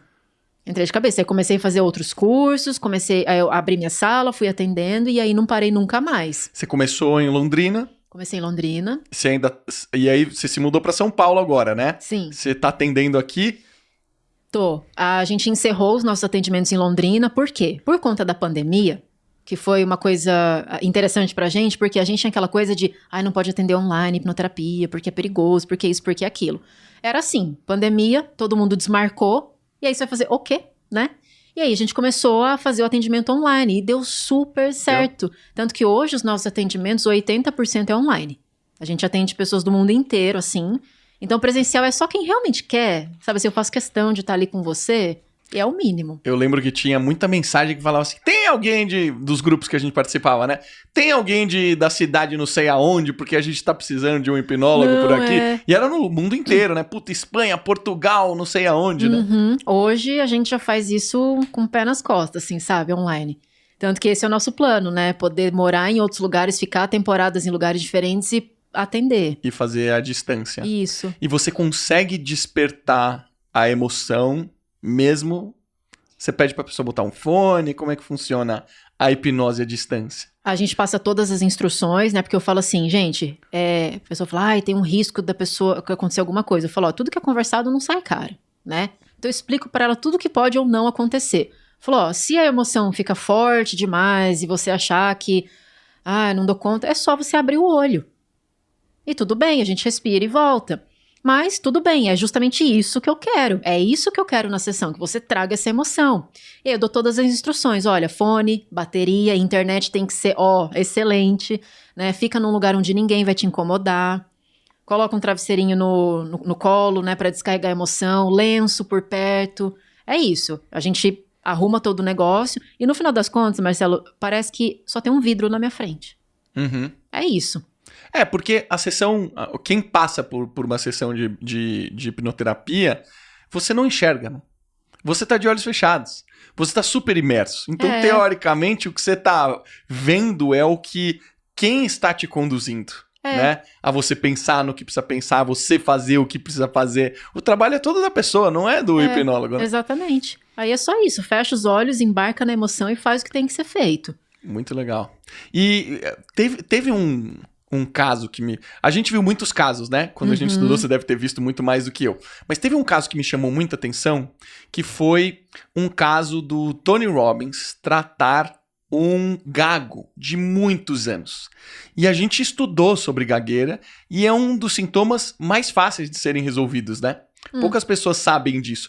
Quais são os principais sintomas que você pega e você fala assim, meu, isso é fácil de resolver com a hipnose? Eu acho que os mais fáceis... Eu falo assim, tem gente que pergunta, Érica, tem sintoma difícil? Não, sintoma difícil não. Tem pessoas difíceis. Tá.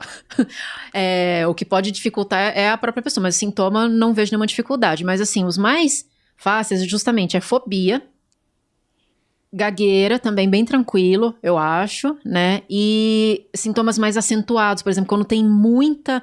É uma coisa muito aguda, por exemplo, síndrome do pânico. É uma coisa que ela consegue trazer emoção aqui, sabe? Porque ela tá vivendo Isso. aquilo. Agora, por exemplo, sabe o que é meio... tratar? Procrastinação.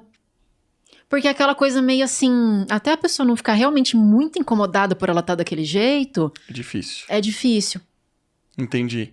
No caso, por exemplo, da gagueira. Tem pessoas que ficam anos, igual esse rapaz ficou, acho que mais de 15 anos, Ai, atrapalhou coitado, a vida inteira dele.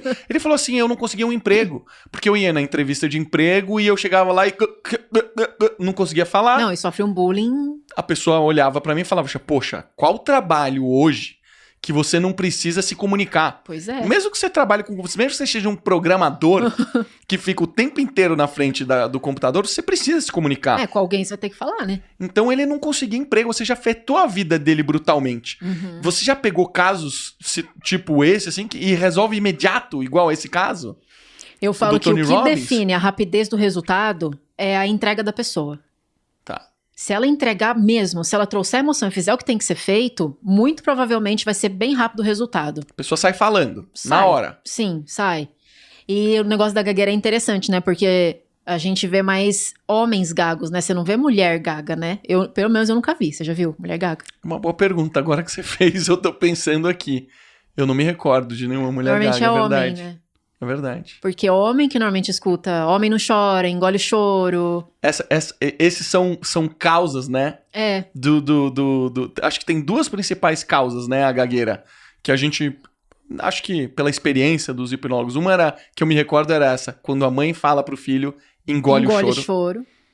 E tem alguma outra que eu também não me recordo qual era. Ou você falar quando, por exemplo... Fala o que você fez, moleque. Fala logo. Fala mais rápido. Sabe? Alguma coisa... É sempre relacionado a essa coisa da fala. E meio que dá uma trava aqui, a emoção aqui. tá muito alta. Sim, exatamente. Ou seja, pai e mãe quase sempre... Quase sempre? É sempre. Sempre, né? É sempre. Quando eu fiz o processo Hoffman, que é um curso de autoconhecimento, ele é assim... Eu tenho muita vontade de fazer esse curso, sabia? Você ia amar. É demais. Eu sempre indico. Todo mundo que... Poucas pessoas fizeram, pra falar a verdade, porque eu já indiquei pra muitas pessoas. Mas as pessoas que fizeram porque eu indiquei, me mandam mensagem. Eu quero fazer. E quando elas me mandam mensagem, elas falam assim, realmente, é tudo que você falou, obrigado. E lá o que a gente faz é estudar pai e mãe. E pai e mãe, quando eu tô falando aqui, gente, não é pai e mãe biológico, é quem te criou. Pai é quem cria, pai, né? Então o biológico é um detalhe. Então lá a gente estuda quem que vivia na sua casa, quem que te criou, principalmente na primeira infância. É pai e mãe? Ah, não, tinha minha avó. Ah, tinha minha tia. Essas pessoas também fazem parte disso. Então a gente estuda por quê? A gente aprende muito por repetição, né? Quando a gente é pequeno. Então você se aprofunda nisso. Foi nesse momento que eu comecei a perceber que muitas das coisas que eu fazia até hoje... Pô, devo ter feito o processo Hoffman, sei lá, 5 anos atrás. Já fiz o Master. Ia fazer o doutorado agora, mas por causa da pandemia não saiu. Eu comecei a perceber que eu tinha tomado muitas decisões importantíssimas da minha vida baseado no que eu aprendi com meu pai e mãe. E não era porque eu queria. Era porque eu sentia alguma coisa que eu tinha que fazer daquele jeito. A própria Renata, ela conta muito disso, né? Ela viveu numa família que tem uma empresa familiar. E ela falou, poxa, o que eu vou estudar? Primeira decisão, vou estudar o curso que vai ajudar a empresa da minha família. Né? Agora, avancei dentro da empresa. Agora você precisa entender sobre financeiro. Ela foi e fez o curso financeiro. Ou seja... Ela viveu boa parte da vida dela fazendo as coisas que ela não queria fazer. Porque ela foi muito influenciada. E, obviamente, que isso, uma vez ou outra, vai gerar um trauminha aqui e outra ali, né? Cara, sempre. Tanto que, assim, quando eu faço live falando sobre pai e mãe, tem pai e mãe que já se dói, né? Fala assim, eu faço de tudo pra não traumatizar meu filho. Eu falei, pode esquecer. Não existe Não isso. existe. Porque... Você fala trauma, a pessoa fala, trauma. Mas trauma é qualquer coisa que te impacta emocionalmente. Ponto, acabou, né? E assim, 100% das vezes aparece pai e mãe nas sessões. Tanto que hoje eu falo, cara, você quer resolver a tua vida? resolve com pai e mãe. O resto é resto. Resolve pai e mãe. Porque sempre aparece, cara. Sempre. Realmente. Eu tava lembrando aqui de um caso de uma situação que um pai estava se barbeando. Uhum. E naquele momento, atrasado, ou precisando ir para uma reunião, não lembro exatamente a situação, mas era alguma coisa assim. Ele estava se barbeando e a criança veio naqueles momentos que ela teve o momento ahá, que ela descobriu alguma coisa muito incrível, que ela estava muito feliz de contar para o pai e para a mãe. Só que a mãe não estava por perto, o pai estava e ele foi lá e o pai estava se barbeando com a cabeça em outro lugar. E ele meio que ignorou a criança. Ou seja, ele não teve a menor intenção, ele não brigou, ele não falou mal, ele só desdenhou, falou, legal, filho, blá. Isso foi suficiente porque há um trauma enorme na criança. E o que você aprende no processo Hoffman é, pais e mães, vocês vão errar. Não existe a menor dúvida, 100% de 100%. Garantia de que vocês vão errar. Não tem como acertar, porque é numa situação dessa, que é uma vírgula, foi 3 segundos que aconteceu isso, foi responsável por traumatizar a criança.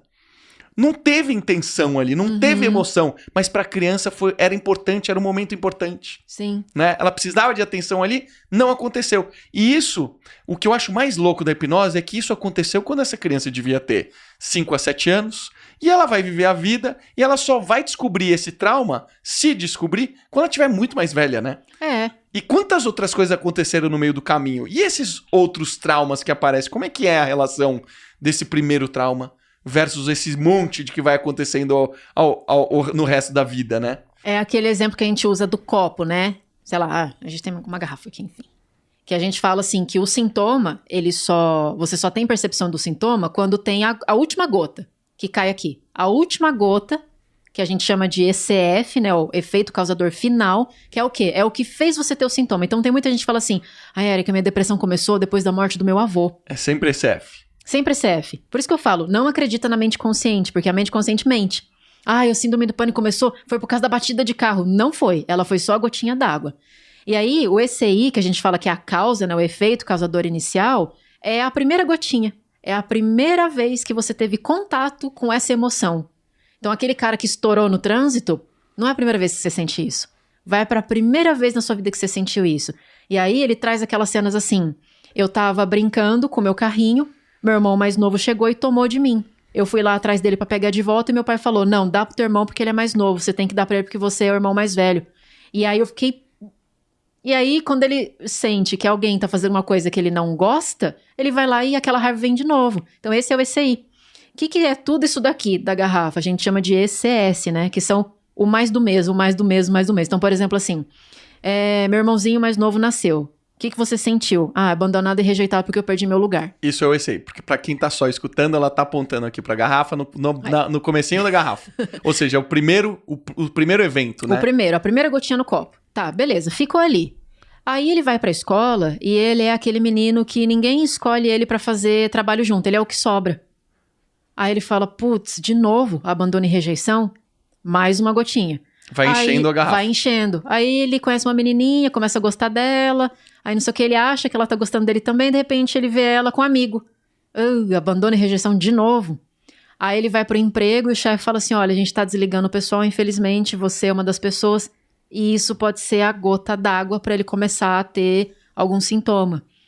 Então é assim que acontece esse processo de repetição. E aí na hora que transborda, normalmente é algo tão ruim que a pessoa acha que quando transbordou foi o causador. E na verdade não foi, foram anos de acúmulo. Exato. Né? Por isso que eu falo assim, depois que eu entendi isso, eu fiquei com muito mais compreensão, né, com relação às outras pessoas, porque já não aconteceu com você de ver uma pessoa reagir de um jeito que pra você olha e fala, nossa, é demais. Pra que tudo isso, né? Mas pra ela pode ter sido a gota d'água, né? É verdade. Eu me recordo de um amigo que ele ia morar fora do país e ele falou, poxa, eu tô preocupadíssimo porque eu preciso viajar e eu tenho fobia de avião. Aí eu falei, hipnose, meu amigo, hipnose. Ele, pô, legal, vou lá fazer. Inclusive, eu até já sei por que eu tenho esse trauma. Eu tenho esse trauma por causa disso, disso e disso. E não tinha nada a ver com... Ele falou qualquer coisa. Ele falou, pô, eu lembro que eu uma vez fiquei preso não sei aonde, isso me deu a fobia. Eu falei, olha, fulano, não vou falar o nome dele aqui, fulano, eu sei que você acredita que é isso, mas vai lá, passa pelo processo e depois você me diz se é verdade mesmo. Aí ele fez, passou, gostou, conseguiu viajar, mora fora até hoje. Aí eu perguntei pra ele, fulano, e aí? Qual que era o efeito inicial? Qual que era o causador? A causa. Aí ele falou, pai e mãe. Ah. Na lata. Ou seja, tudo que a gente tá falando aqui tem de fato relação com isso, né? Uhum, Uma sim. coisa que eu queria que você contasse é o que dá pra tratar com hipnose? Hoje, assim, saúde mental acho que é um dos temas mais falados, é um dos problemas mais latentes. Durante a pandemia, Nossa, ele agravou sim. brutalmente. Provavelmente muitas das pessoas que estão escutando ou assistindo a gente podem estar passando por situações difíceis. Sim. Que tipo de situação a gente consegue tratar com hipnose? Inclusive, a pandemia foi um ECF para muita gente. A pandemia foi a gota d'água para muita gente, né? Inclusive, tem gente que fala, eu tô assim por causa da pandemia. Não, a pandemia ela só aumentou o que você já tinha, mas você já tinha. Então, o que dá para tratar? Eu falo que, cara, é bem aquilo que você falou. Se você não nasceu com isso, muito provavelmente é uma estratégia da tua mente para te proteger. Então, a gente já tem essa visão. E qualquer coisa que não seja do âmbito cognitivo. Então, por exemplo, assim, a pessoa tem, sei lá, ela tem alguma síndrome, é cognitiva, aí a gente já não consegue ajudar muito, né? Tá. Autismo. Tem níveis de autismo, né? Se for um autismo leve, dá para ajudar essa pessoa. Agora, se for muito comprometido, a hipnoterapia já não consegue muito. A separação, o espectro autista é enorme, né? A pessoa precisa conseguir responder a comandos, né? Esse é um dos filtros importantes para quem é autista e se pode passar ou não por hipnose, né? E também se já tá muito comprometido, por exemplo, ela teve um derrame, não tem como voltar. Porque daí já é um abalo físico, fisiológico. Exatamente. Mas todo o resto, Marcelo, eu falo que, olha, depois de tudo que eu já vi na vida de hipnoterapia, eu falo, cara, só não resolve a morte. Porque... Inclusive diabetes? Diabetes já atendi muito diabético. O que eu acho interessante, assim, eu trabalho primariamente com diabéticos, hipertensos, colesterol alto. A gente entende a medicina, né? O Dr. Carlos, que foi nosso professor, ele conta muito isso, né? Que ele se frustrou com a medicina porque boa parte da medicina trata sintomas e não a causa raiz. E ele se apaixonou pela nova medicina germânica, é assim que fala? Pela hipnoterapia, porque ele começou a ver que ali você entende a causa raiz das questões, né? Sim. É fato isso, né? Sim, e é muito... eu acho assim, é que pra mim ficou tão normal, sabe? A pessoa vem com aquele monte de sintoma e falou assim, Érica, ó... Isso aqui, olha, o que eu queria mesmo resolver era isso aqui eu sei que não tem jeito. Tipo, diabetes ou tireoide, alguma coisa assim. Eu não falo nada, eu falei, porque eu também não posso garantir nada, né? Mas eu fico muito assim... Cara, você tem noção que você carregou esse negócio por 20 anos e você tá vendo a possibilidade de não ter mais? Isso é muito louco, sabe? Mesmo a pessoa, assim, a gente tem uma relação muito grande da diabetes com a obesidade. Então, na hora que a pessoa já tá com uma circunferência abdominal X, com um percentual de massa corporal Y, a probabilidade dela ter diabetes é gigantesca. Ou seja, ela tá...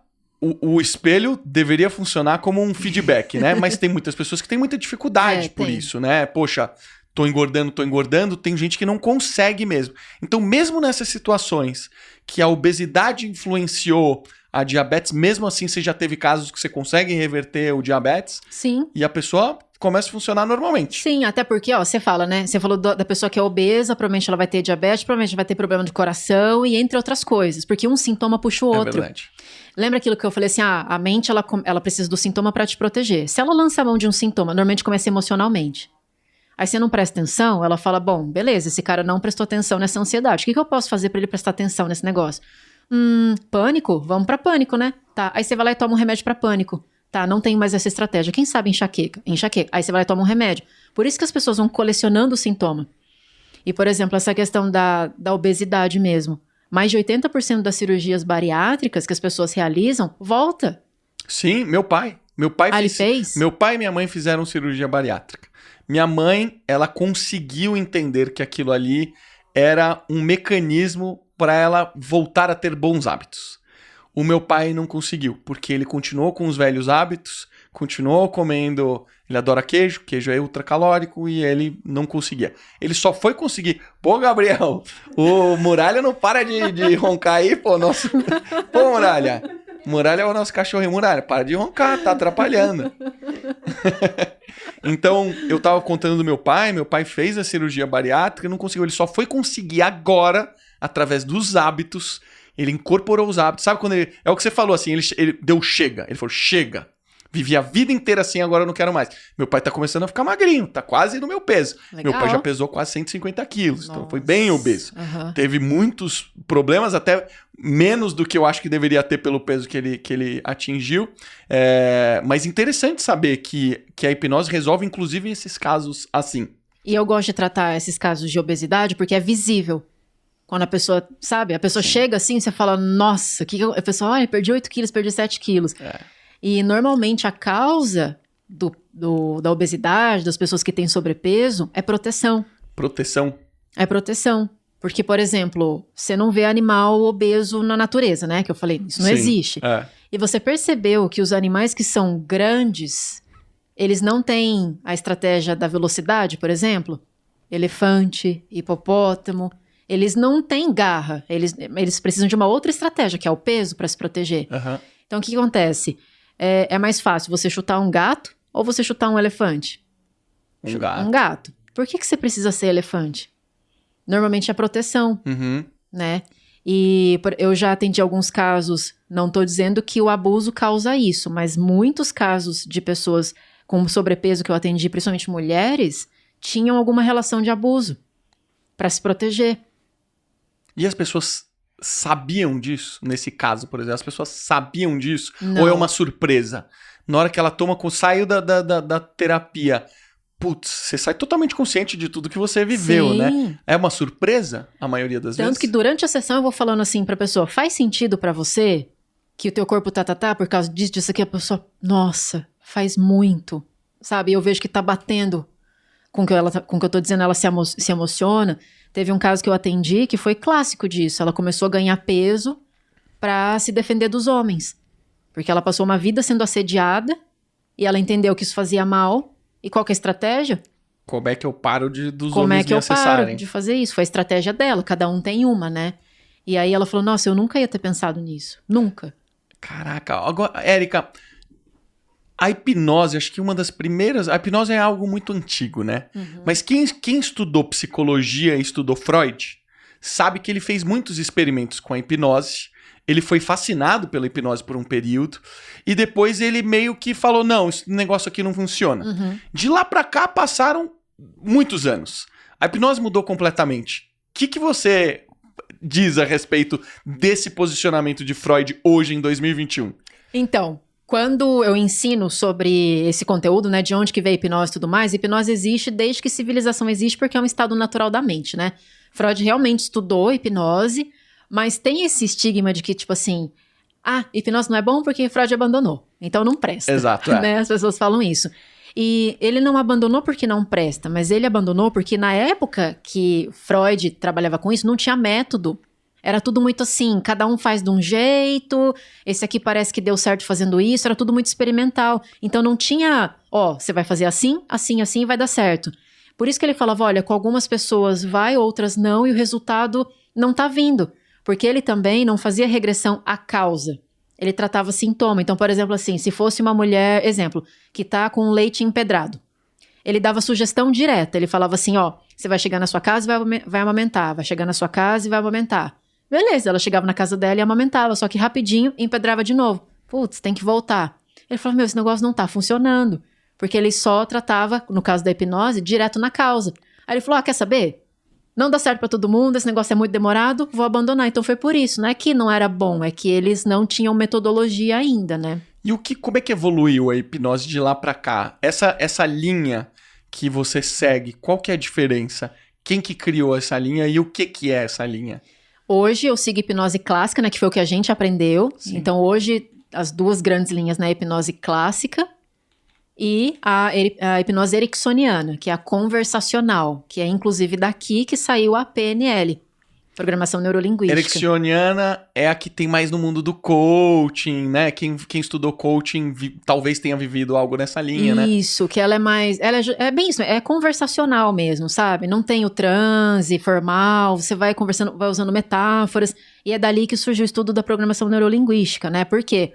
Eles tiveram que sistematizar o que o Erickson fazia. Que o cara era um gênio, ele fazia aquilo, mas ele não sabia ensinar.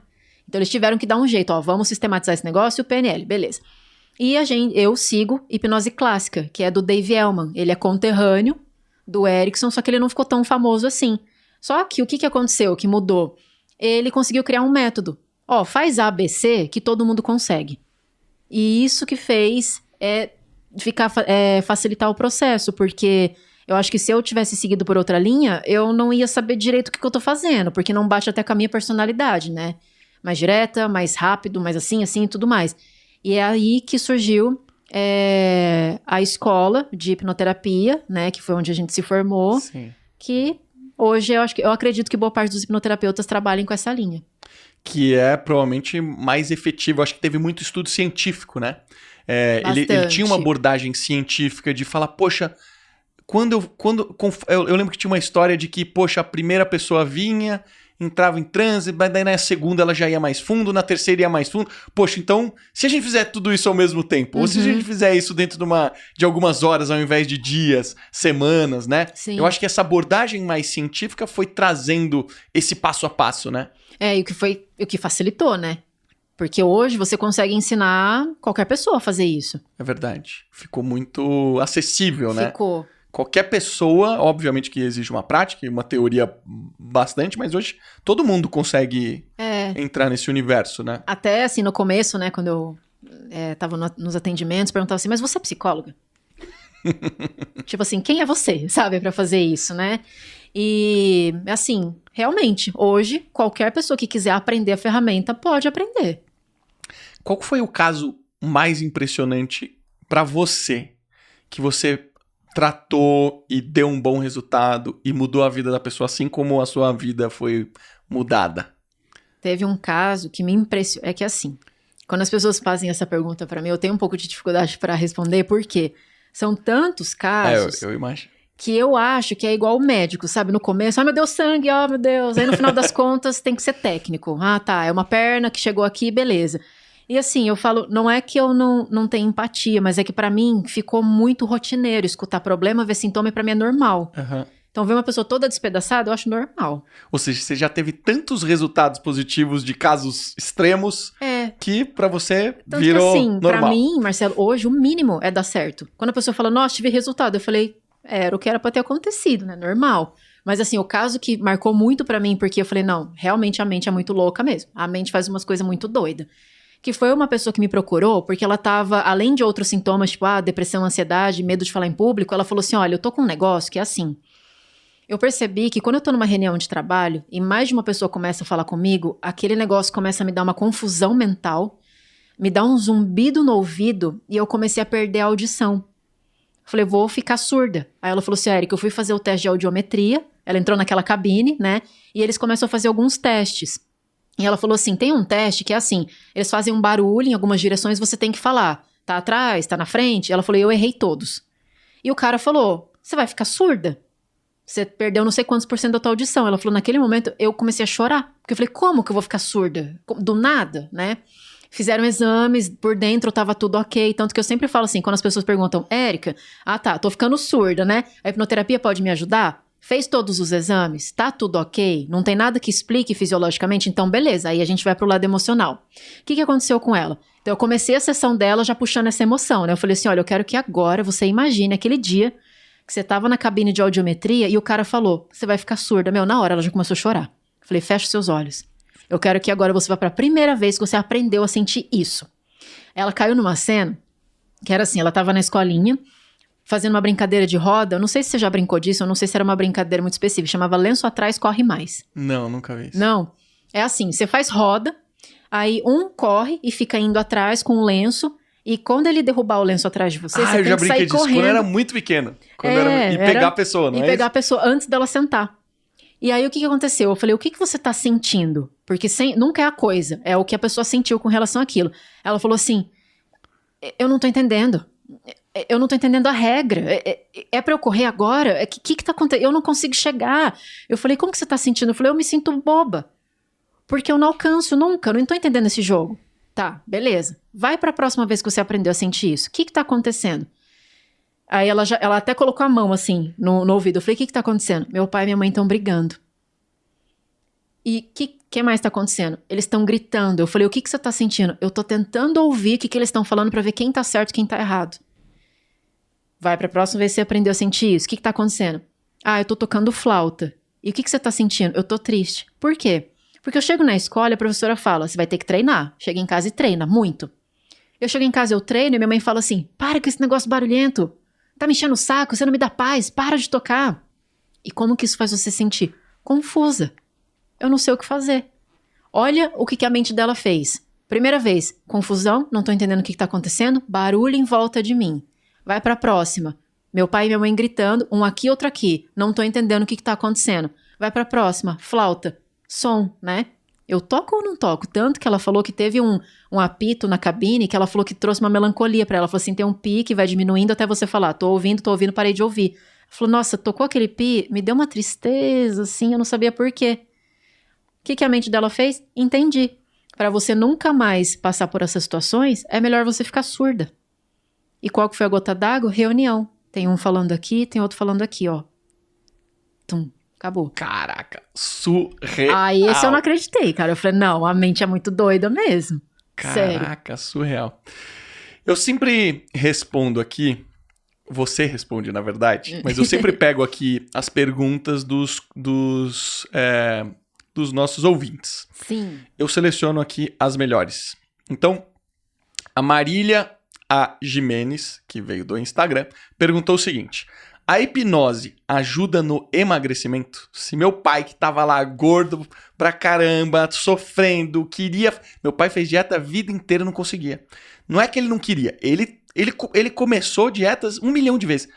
É possível emagrecer com a hipnose? É? Sim, sim. Dá sim, porque justamente o sintoma de não conseguir perder peso tem uma função.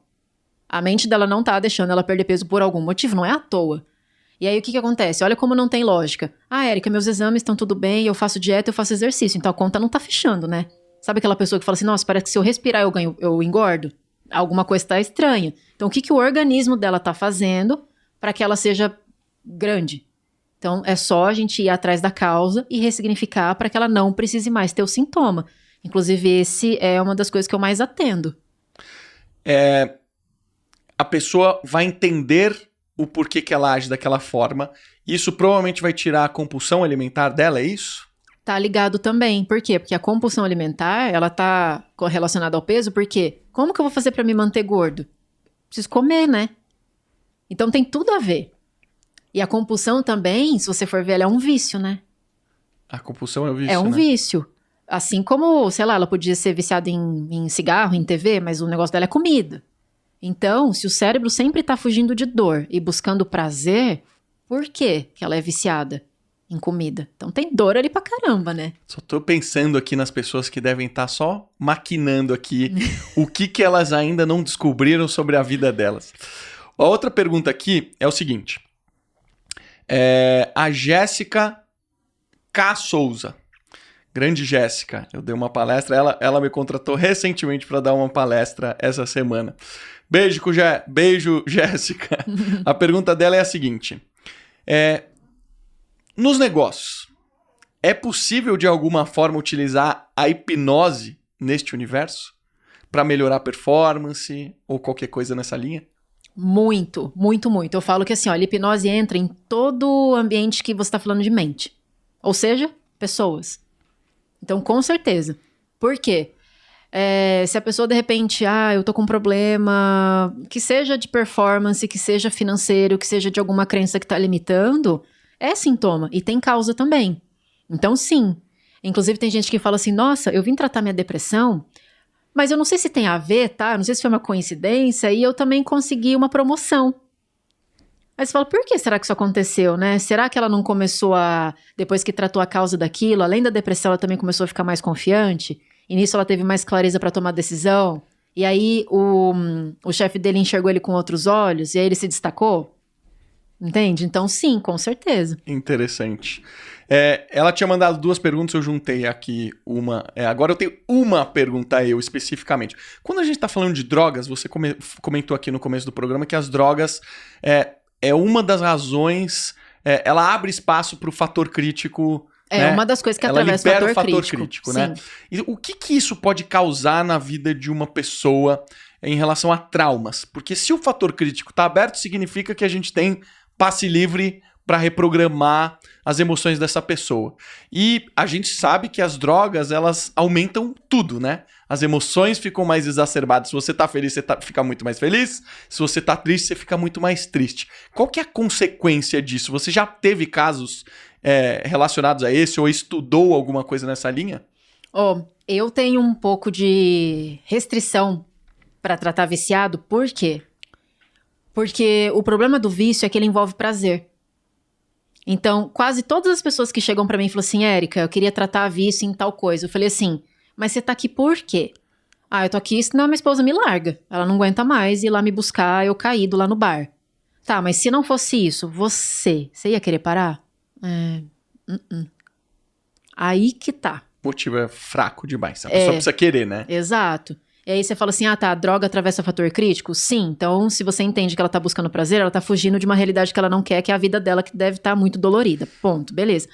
Só que, quando você perguntou isso, foi com relação a, naquele momento que ela usa a droga, se ela tá suscetível? Isso, exatamente. Se naquele momento, pelo fator crítico tá aberto, ela pode estar criando traumas durante o uso da droga.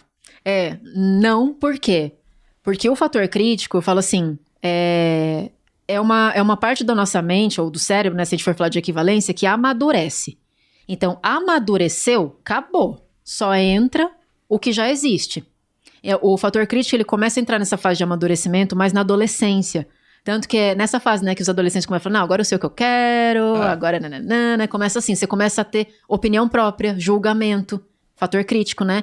E depois que isso amadurece, ou seja, depois que você já é adulto, fechou, acabou.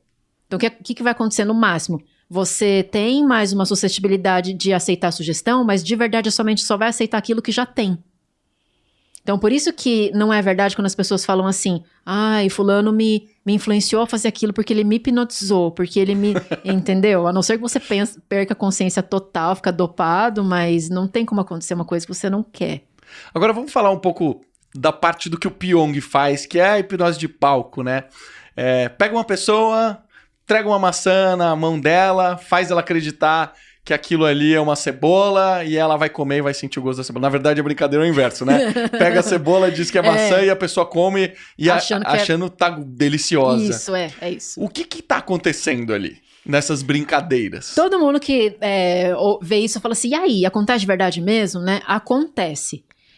Tanto que no Big Brother ele fez com uma moça lá, se não me engano, fez ela ver o filho dela, né? Aí ela se emocionou toda e ela falava assim, eu sei que não é meu filho, mas eu tô sentindo como se fosse. Então o que acontece? Quando a gente fala dessas hipnoses assim, a gente fala de alucinação, né? E as pessoas, quando alguém fala assim pra você, Marcelo, você tá alucinando. Você leva isso pra um lado bom ou mais ruim? Ruim. É mais ruim, né? Então a gente tem esse preconceito. Alucinando é como se as pessoas estivessem falando, você tá louco. Você tá ficando louco, né? Então, o que acontece? Tudo aquilo que é ruim, a nossa mente não vai querer aceitar. Só que a gente alucina o tempo inteiro. Porque o que é uma alucinação? É mais ou menos assim. Se todo mundo aqui dessa sala concorda que estamos vendo uma garrafa transparente com água dentro, a gente fala que isso aqui é uma realidade, porque tá todo mundo alucinando a mesma coisa. Agora, por exemplo, quando você vê... Sabe quando você tá com a chave do carro na mão e você fala, meu, cadê a chave? Ixi, acontece direto comigo. Né, Bruna? Outro dia eu tava com o celular e falei, caralho, cadê meu celular? Tava na minha mão. Ou o óculos, né? E ele tá no seu rosto, tá procurando óculos, alguma coisa assim. Ou quando você olha pra algum lugar e fala, não, eu tenho certeza que eu vi aquela pessoa. A pessoa fala, não, meu, ninguém tava... Não, eu tenho certeza que eu vi. Ela tá alucinando. Só que só porque ela viu ou deixou de ver, no caso, você deixou de ver teu celular que tava na mão, as pessoas falam, cara, você tá louco. né? Então, o que acontece? A gente alucina o tempo inteiro, porque a gente nunca vê a realidade. A gente nunca vê nada do jeito que ela realmente é, igual aquela coisa da Matrix, né? Então, como a gente pegou essa coisa pejorativa da alucinação, o teu cérebro já tende a rejeitar que você alucina. E se a única coisa que atrapalha o processo de hipnose é a dúvida, se você tem dúvida que você alucina, se você acha que é ruim, a tua mente vai rejeitar essa sugestão, então você não vai conseguir passar pelo processo. Entendi. Então é por isso que tudo de entretenimento começa com as coisinhas mais bobinhas. Tipo, cola a mão, finge, aí beleza, seu cérebro aceitou isso aqui, vai pro próximo.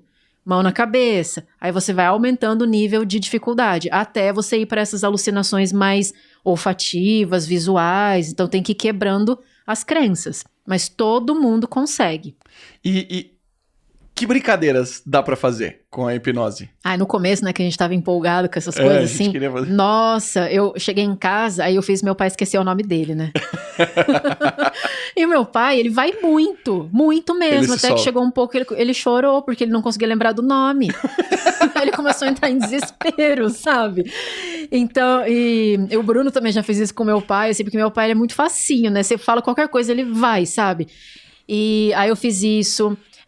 Eu já fui na rua também e, por exemplo, isso de esquecer o nome, de esquecer um número, de ver alguém na frente, sabe? Ver um artista. Aí já é alucinação, né? Ou, por exemplo, de sentir um cheiro, de trazer uma emoção, por exemplo, quando eu tocar no seu braço, você vai dar muita risada, sabe? A pessoa, por que eu tô rindo, sabe? Isso Teve uma bem que legal. Eu achei muito legal, a gente tava num processo, você vai acumulando, né? Você começa com coisa mais simples, esquece o nome, número. Você fez curso de entretenimento, não fez? Fiz. Eu fiz junto com o Bruno, foi aí que eu conheci o Bruno. É verdade. Mas teve uma vez, quando eu tava fazendo o curso, o mesmo curso que você, foi na Paulista, que ele pegou um rapaz e foi fazendo isso, esqueceu o nome, agora eu vou tocar aqui, agora você vai ver, ele perguntou, qual que é o artista que você mais gosta? Aí ele falou, Johnny Depp, aí eu virei o Johnny Depp pra esse cara, o cara ficou fascinado, aí chegou uma brincadeira, aí ele tirou o chinelo do cara. Eu lembro. E falou aqui, olha, a sua mãe tá te ligando, ela não tá no telefone e quer falar com você. O cara pegou o chinelo Havaianas, botou na orelha e começou a falar com a mãe. Não, mãe, tá tudo bem, tô aqui na Paulista, bababá, não sei o que lá. Terminou essa brincadeira, ele falou, agora, ó, esse copo aqui que tá na sua mão, eu quero que você beba. Aí botou ele no transe rapidinho ali e falou assim, agora a sua boca tá no joelho direito. E agora você tá morrendo de sede, bebe água. Aí o cara pega o copo que ele tava e ele coloca no joelho. E ele começa a beber água no joelho. Cara, assim, essa foi minha primeira experiência com as brincadeiras, assim, foi impressionante. Então, depois que as pessoas saíram, elas ficaram chocadas, porque os amigos estavam ali do lado assistindo essas coisas e não conseguiam acreditar. Então dá pra fazer coisas realmente incríveis de diversão. Eu fico imaginando o impacto que a gente não consegue na vida das pessoas. É, né? Isso, eu falo, se você é capaz de esquecer seu próprio nome, que, né, ninguém aqui consegue esquecer o próprio nome fazendo muita força, né? Tenta esquecer, você não vai conseguir. Então imagina o que você não consegue fazer com outras coisas da sua vida. Né? No nosso curso, o Conrado Adolfo teve muita dificuldade Eu lembro. de entrar, de aceitar. Aliás, a nossa turma era de peso, né? Tinha um pessoal lá que, nossa... Roseli, presidente da editora Gente. Inclusive, a Renata vai lançar um livro pela editora Gente, o segundo livro dela. Gente muito de peso. Quando acontece isso, o que você acha que aconteceu ali com o Conrado? Que ele falava, não consigo entrar em transe. Ele tinha dúvida. Ele tinha dúvida, Ele tinha dúvida. Ele estava com uma expectativa que não era o que era hipnose. Então, por exemplo, se você acha que você vai sair do corpo, ficar preso, perder os sentidos, ter uma experiência sobrenatural, se essa é a tua crença de hipnose, quando realmente acontecer, você vai achar que você não entrou. Tanto que eu já tive aluno que fazia assim. Sabe quando a gente faz as duplas e começa a treinar? Sim. Fecha seus olhos, vai respirando. Ela fazia assim, com a dupla. Eu falei... Ela, não entrei. Eu falei, mas você queria entrar aonde? Ela fez um gesto aqui que a pessoa dizia não, balançava o dedo de não. A dupla dela tava aqui, fecha os olhos dela, vai mais profundo. Dela já fazia assim, ó. Não funcionou. Do tipo assim, não funcionou, balançando a cabeça. Não tô indo. Eu falei, mas aonde você quer ir? Sabe? Aí ela falava assim, mas é só isso? Eu falei, Sabe? Eu falei assim, ó, quer saber o momento que você tá em transe e você tá em hipnose total? Quando você tá fazendo sexo, sabe? Eu trouxe isso pra ela. Falei, você consegue pensar em outra coisa? Até porque se você não pensar naquilo, se você não focar, você não vai conseguir, né? Ah, sei. Você consegue lembrar que você tem boleto pra pagar? Não, né? Você não tá focado naquele momento, você tá em transe. Ah, tá, Tá, entendi. Aí ia lá de novo, fecha seus olhos. Mas não tô entrando, mas onde você quer entrar? Aí que tá, ela achava que era um lugar diferente. A pessoa imaginou alguma coisa, deu um sentido pra coisa que na verdade não é aquela. E a auto-hipnose? Que a gente fala muito pouco. Porque toda hipnose é uma auto-hipnose, né? Eu não consegui hipnotizar ninguém. A pessoa vai seguindo o que eu vou falando e ela mesmo entra. Por isso que eu falo assim, o desafiador de ensinar hipnose é porque você vai ter que falar pra pessoa que é uma coisa que ela sabe fazer, que ela sempre fez, e é isso, só isso mesmo, né? Então a auto-hipnose, toda hipnose é uma auto-hipnose, né? Mas o que eu acho que é legal disso? É você saber usar as faculdades da sua mente para aceitar uma sugestão com mais facilidade. Porque, por exemplo, faz de conta que você vai, sei lá, vai fazer uma palestra e você tá meio nervoso e você fica assim, eu não posso esquecer de tal coisa. Ih, verdade, eu tenho que lembrar daquela parte, naquela parte eu tenho... Você tá usando força, né? E se você sabe que você usa força é consciente, força de vontade. Então, quanto menos força consciente você faz, menos resposta subconsciente você consegue, que é lá que tá todo o teu conteúdo. Então, se você entende o que é hipnose, o que você vai fazer? Eu entendi que a primeira coisa que eu preciso fazer é relaxar para aceitar essa sugestão. Ou me emocionar. Ou me imaginar no palco.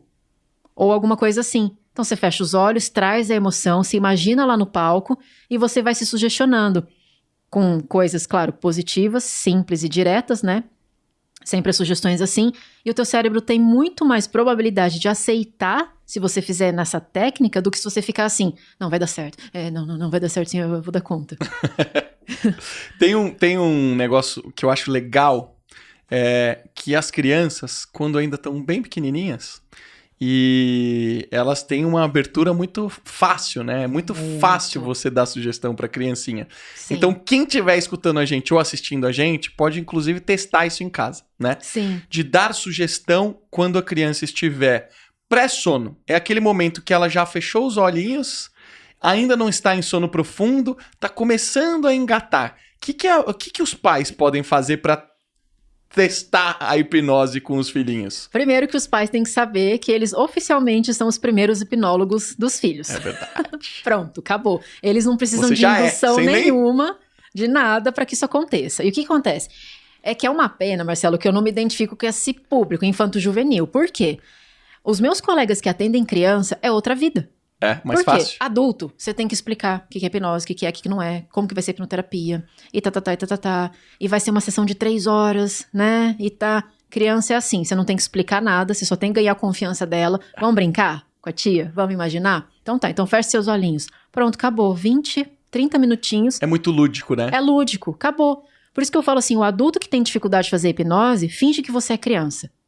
Faz igual uma criança, que vai dar certo. Então, isso que você falou, esse processo que você disse agora, chama Sleep Talk. Tá. O que é o Sleep Talk?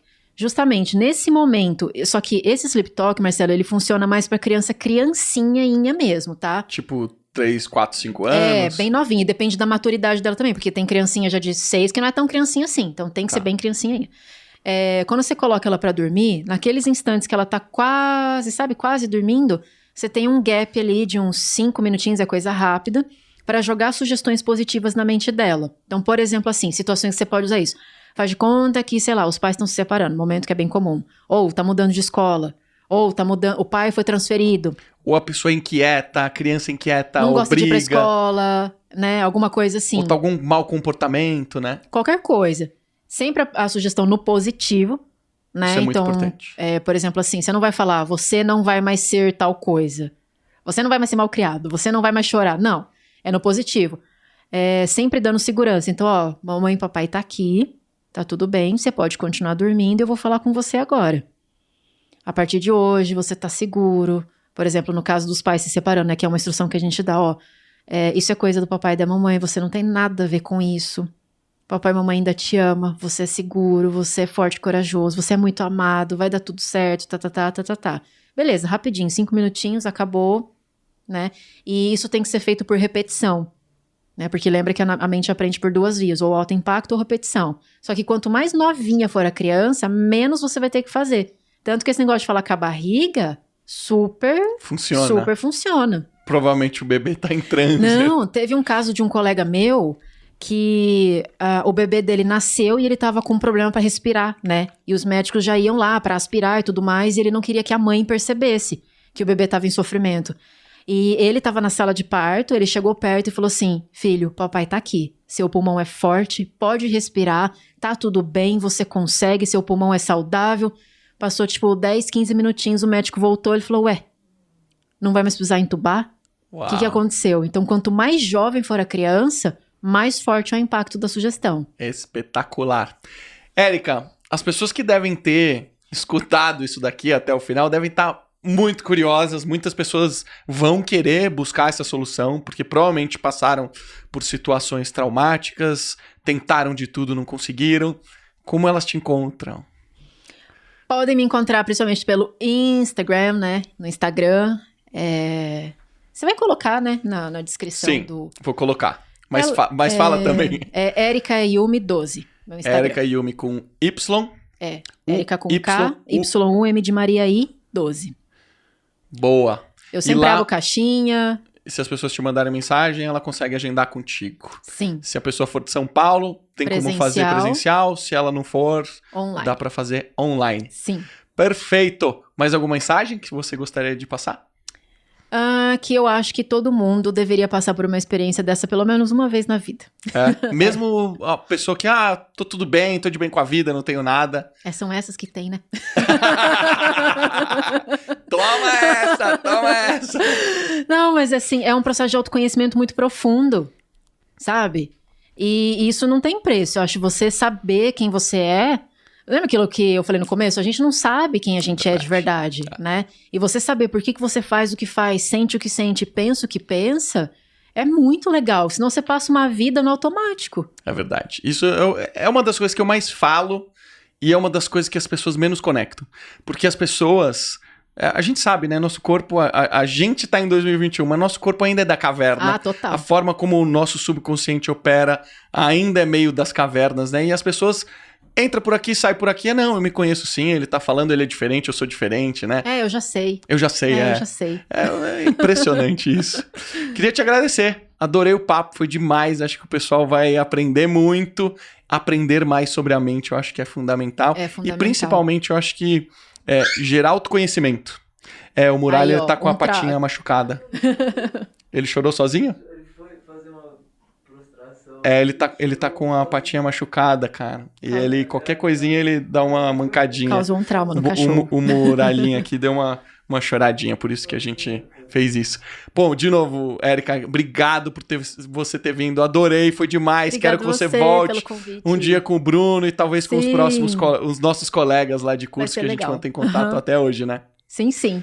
Valeu, obrigado. Muito obrigada. Um beijo. Se você assistiu até agora, não esquece de deixar seu comentário. Se você acha que você conhece alguma pessoa que precisa passar por essa experiência, seja porque está precisando, seja porque você quer aumentar o autoconhecimento ou alguém que você conheça pode aumentar o autoconhecimento, pega esse link, manda para a pessoa que você vai estar ajudando a gente e a pessoa.